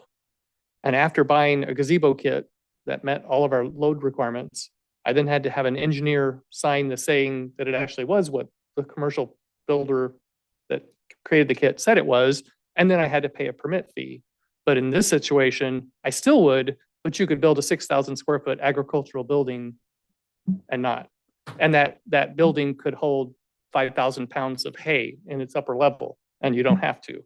And so I don't disagree that this might be okay, but it, to me, just creates some other inconsistencies. So I would say you shouldn't have got a permit for your gazebo. yeah, well, if I wasn't a supervisor, and visible from Lewiston Road, I didn't think it'd be a good thing to be sitting up here administering and then being on the other side of that You story. should have figured out how to make that an accessory There you go. to your house and use the limited density ordinance. But I will also tell you, the property we bought, the people partially built a barn in the way that you were describing. They took logs off of Browns Mountain and moved them down there and put them in. They never finished the top. It's still standing 45 years later, and someday I've got to finish it. And Jim Santiago says, just don't let it fall down, and you can do anything you want to that building because it's before permits, but if it falls down, all bets are off. So this would change all that. But I will tell you an example of things that, we do have to acknowledge that we are allowing is when they built it, they were told, well, if you char the bottom 2 feet of the post before you put it in the ground, it won't rot. Yeah. All of the posts are completely rotted out. I don't know how it's still standing, and I'm going to have to build up a footing wall underneath of it all to keep it standing. And so it's a deterrent. It's not a. Yeah, right. So I think we just need to recognize that the only thing that this made me concerned about is, for example, I would never put hay in the upper part of this building because I wouldn't trust it to stand. But we're going to basically say, build what you want to build, use it how you want to use it. If it's an ag building, go for it, and God bless you, hope it works out. And again, county council is saying, well, if we're not requiring permits, then we're not really accepting liability. We could always get sued. We can get sued for breeding. So I just want to acknowledge those differences. I acknowledge that too, but I also would say that I trust 99.9% of the people in Trinity County to have the same reaction you would. If their barn's like, they're not going to put all the hay up there. They'll put it in the bottom and lean it up against the post on that side so that it holds the barn up. Stabilize it. Yeah. So, it's not intended to make it easier for people to build unsafe buildings. It's intended to make it easier for people to survive in Trinity County because we all need wood sheds pretty much. we all of need us. chicken houses. Yeah, we all want just chickens. We all need to keep our hay dry. And I know from recent experience, when you actually try to make money in farming type agriculture, I make my living in agriculture, but you cannot afford a building permit in a year's income as a farmer in Trinity County. I mean, it's like the margins are very small. So anything we can do, I think it's incumbent on us. We want our economy to come up. The more money we can let people have to spend and not give it to us as a government entity, the better off we are. And I'll agree to that with a point, or I say up to a point, thinking back to our budget discussions. But okay, so what I'm hearing is board direction to staff, move forward with review of the proposal and bring something back to the board for consideration in a timely manner. Thank you, Dan. Supervisor Frazier, another example of what you bring to the table. Thankful for your contributions. Okay, we have one more item. Are people comfortable moving forward without a break? Still? You want a break or you're fine? I'm fine. He took his break. All right, item 4, clerk of the board, acknowledge receipt of the 2024 civil grand jury compliance report and the 2024 civil grand jury continuity report. and acknowledge receipt of and assign a board member to respond to the 2024 civil grand jury report, deaths at the Trinity County Correctional Facility. No fiscal impact. So Chair and Board, the grand jury submitted all their really reports and documentation for 2024. There's 3 there. 2 are just for your acknowledgement and awareness, the compliance and continuity report. The one topic that they looked into this year was the grand jury report associated with the jail deaths. And that one we will need to appropriately assign a supervisor to, and then respond within the appropriate time period as outlined in the staff report. Okay, thank you. Questions of staff regarding this? All right, public comment in the room. He's getting out of here. Any public comment online? Catherine. Oh, okay. Thank you, Board. I read the grand jury report this morning, and it's very disheartening that that it appears as though mismanagement of our sheriff's department opens us up to a 3rd lawsuit this year. And I also want to recognize how difficult it is for people to even address you, Board, about this issue, because it doesn't feel safe to say that we don't have a good sheriff when you feel like there is retaliation, and certainly retaliation against whistleblowing employees. I just acknowledge how much I appreciate our local deputies and the staff of the jail, and all the people that work in the office and dispatch at the county level. But I'm really disheartened today by that grand jury report that clearly says that mismanagement of the jail resulted in 2 deaths. I'm thinking a lot about my faith this month as I celebrate Christmas with my family. And I think about what my holy book says about how we're supposed to treat people in prison and how we're supposed to consider people in prison. And I read this report and I think that the failing is so egregious, so egregious.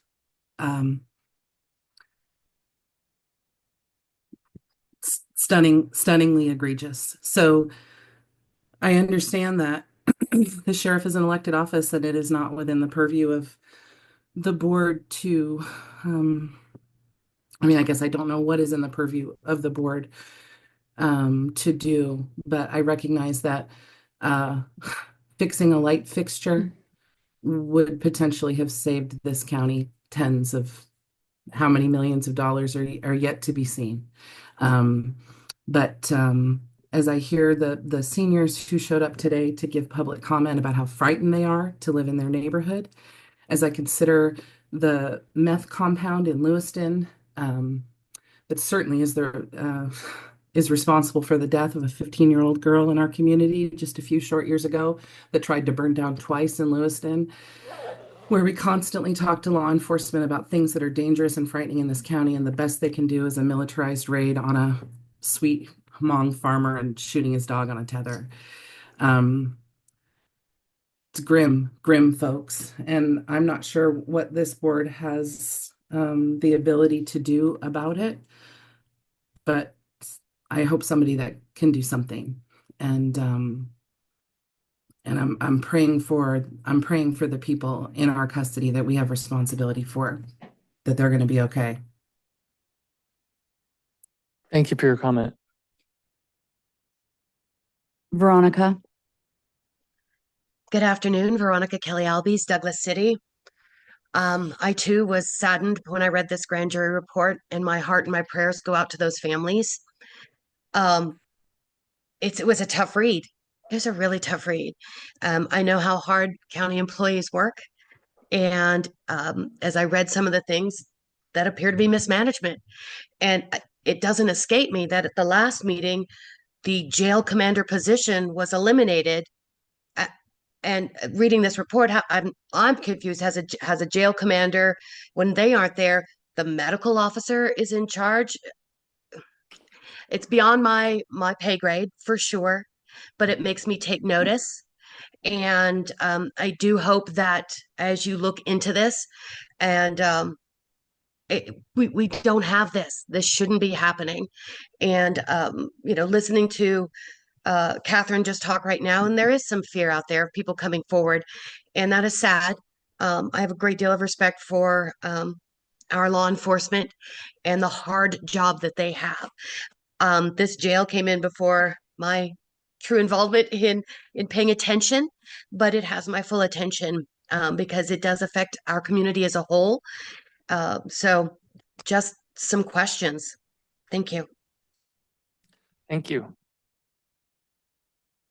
No new hands. Okay. Bringing it back to the board for a motion. I will say I am interested in this. My participation in that CSAC workshop and the 2 meetings that I've attended with staff that are somewhat focused on this. I already have invested some time in it and would be interested, but we need, as a board, to put somebody forward and vote on that. This isn't one of those chair assignments things. So I would move Supervisor Lutweiler be assigned to writing the suggested board's response to this grand jury report. I would ask that you include in your motion acknowledgement of receipt of the grand jury report. Oh, yes, we need to acknowledge receipt. Yeah. All of the things. Then I'll second that. Did you have something? No, I would ask whoever's assigned that they work closely with counsel, since there's litigation that's pending that we do need to be cautious about. So likely responses would be cannot comment based on active litigation, but we can work together to get those. Do you need it in the motion that he's to work with counsel? Doesn't need to be in the motion. I'm just requesting. Okay, so we have a motion and a second. And for clarity, I mean, it will be whoever it is working with staff, which includes county council on all of this. Because of the sensitivities associated with this, we just want to make sure that everybody's aware of that, to include whatever board members are assigned, but also the public when a potential response is going to be fairly light on details. It's going to look like a closed session report out. Because of ongoing litigation. Okay, any other motions or discussion? Call the vote. Thank you. Supervisor Frazier. Aye. Supervisor Cox. Aye. Supervisor Carpenter Harris. Aye. Supervisor Gogan. Aye. Supervisor Litweiler. Aye. Okay, thank you. I appreciate that. From a prior closed session report out from December 3rd, 2024, F1 Government Code Section 54954.5C, conference with legal counsel, existing litigation number of cases 1, United Public Employees of California, Local 792 versus County of Trinity unfair practice charge number SACE 1270-M. And my records indicate no action taken. F2, Government Code Section 54954.5F, conference with labor negotiators, county's designated representatives, Layla Cassis, Susie Hawkins, Margaret Long, employee organizations, general unit, and my records indicate direction given to staff. And with that, we are adjourned. Thank you. Merry Christmas to all and all a good night. I have to be back in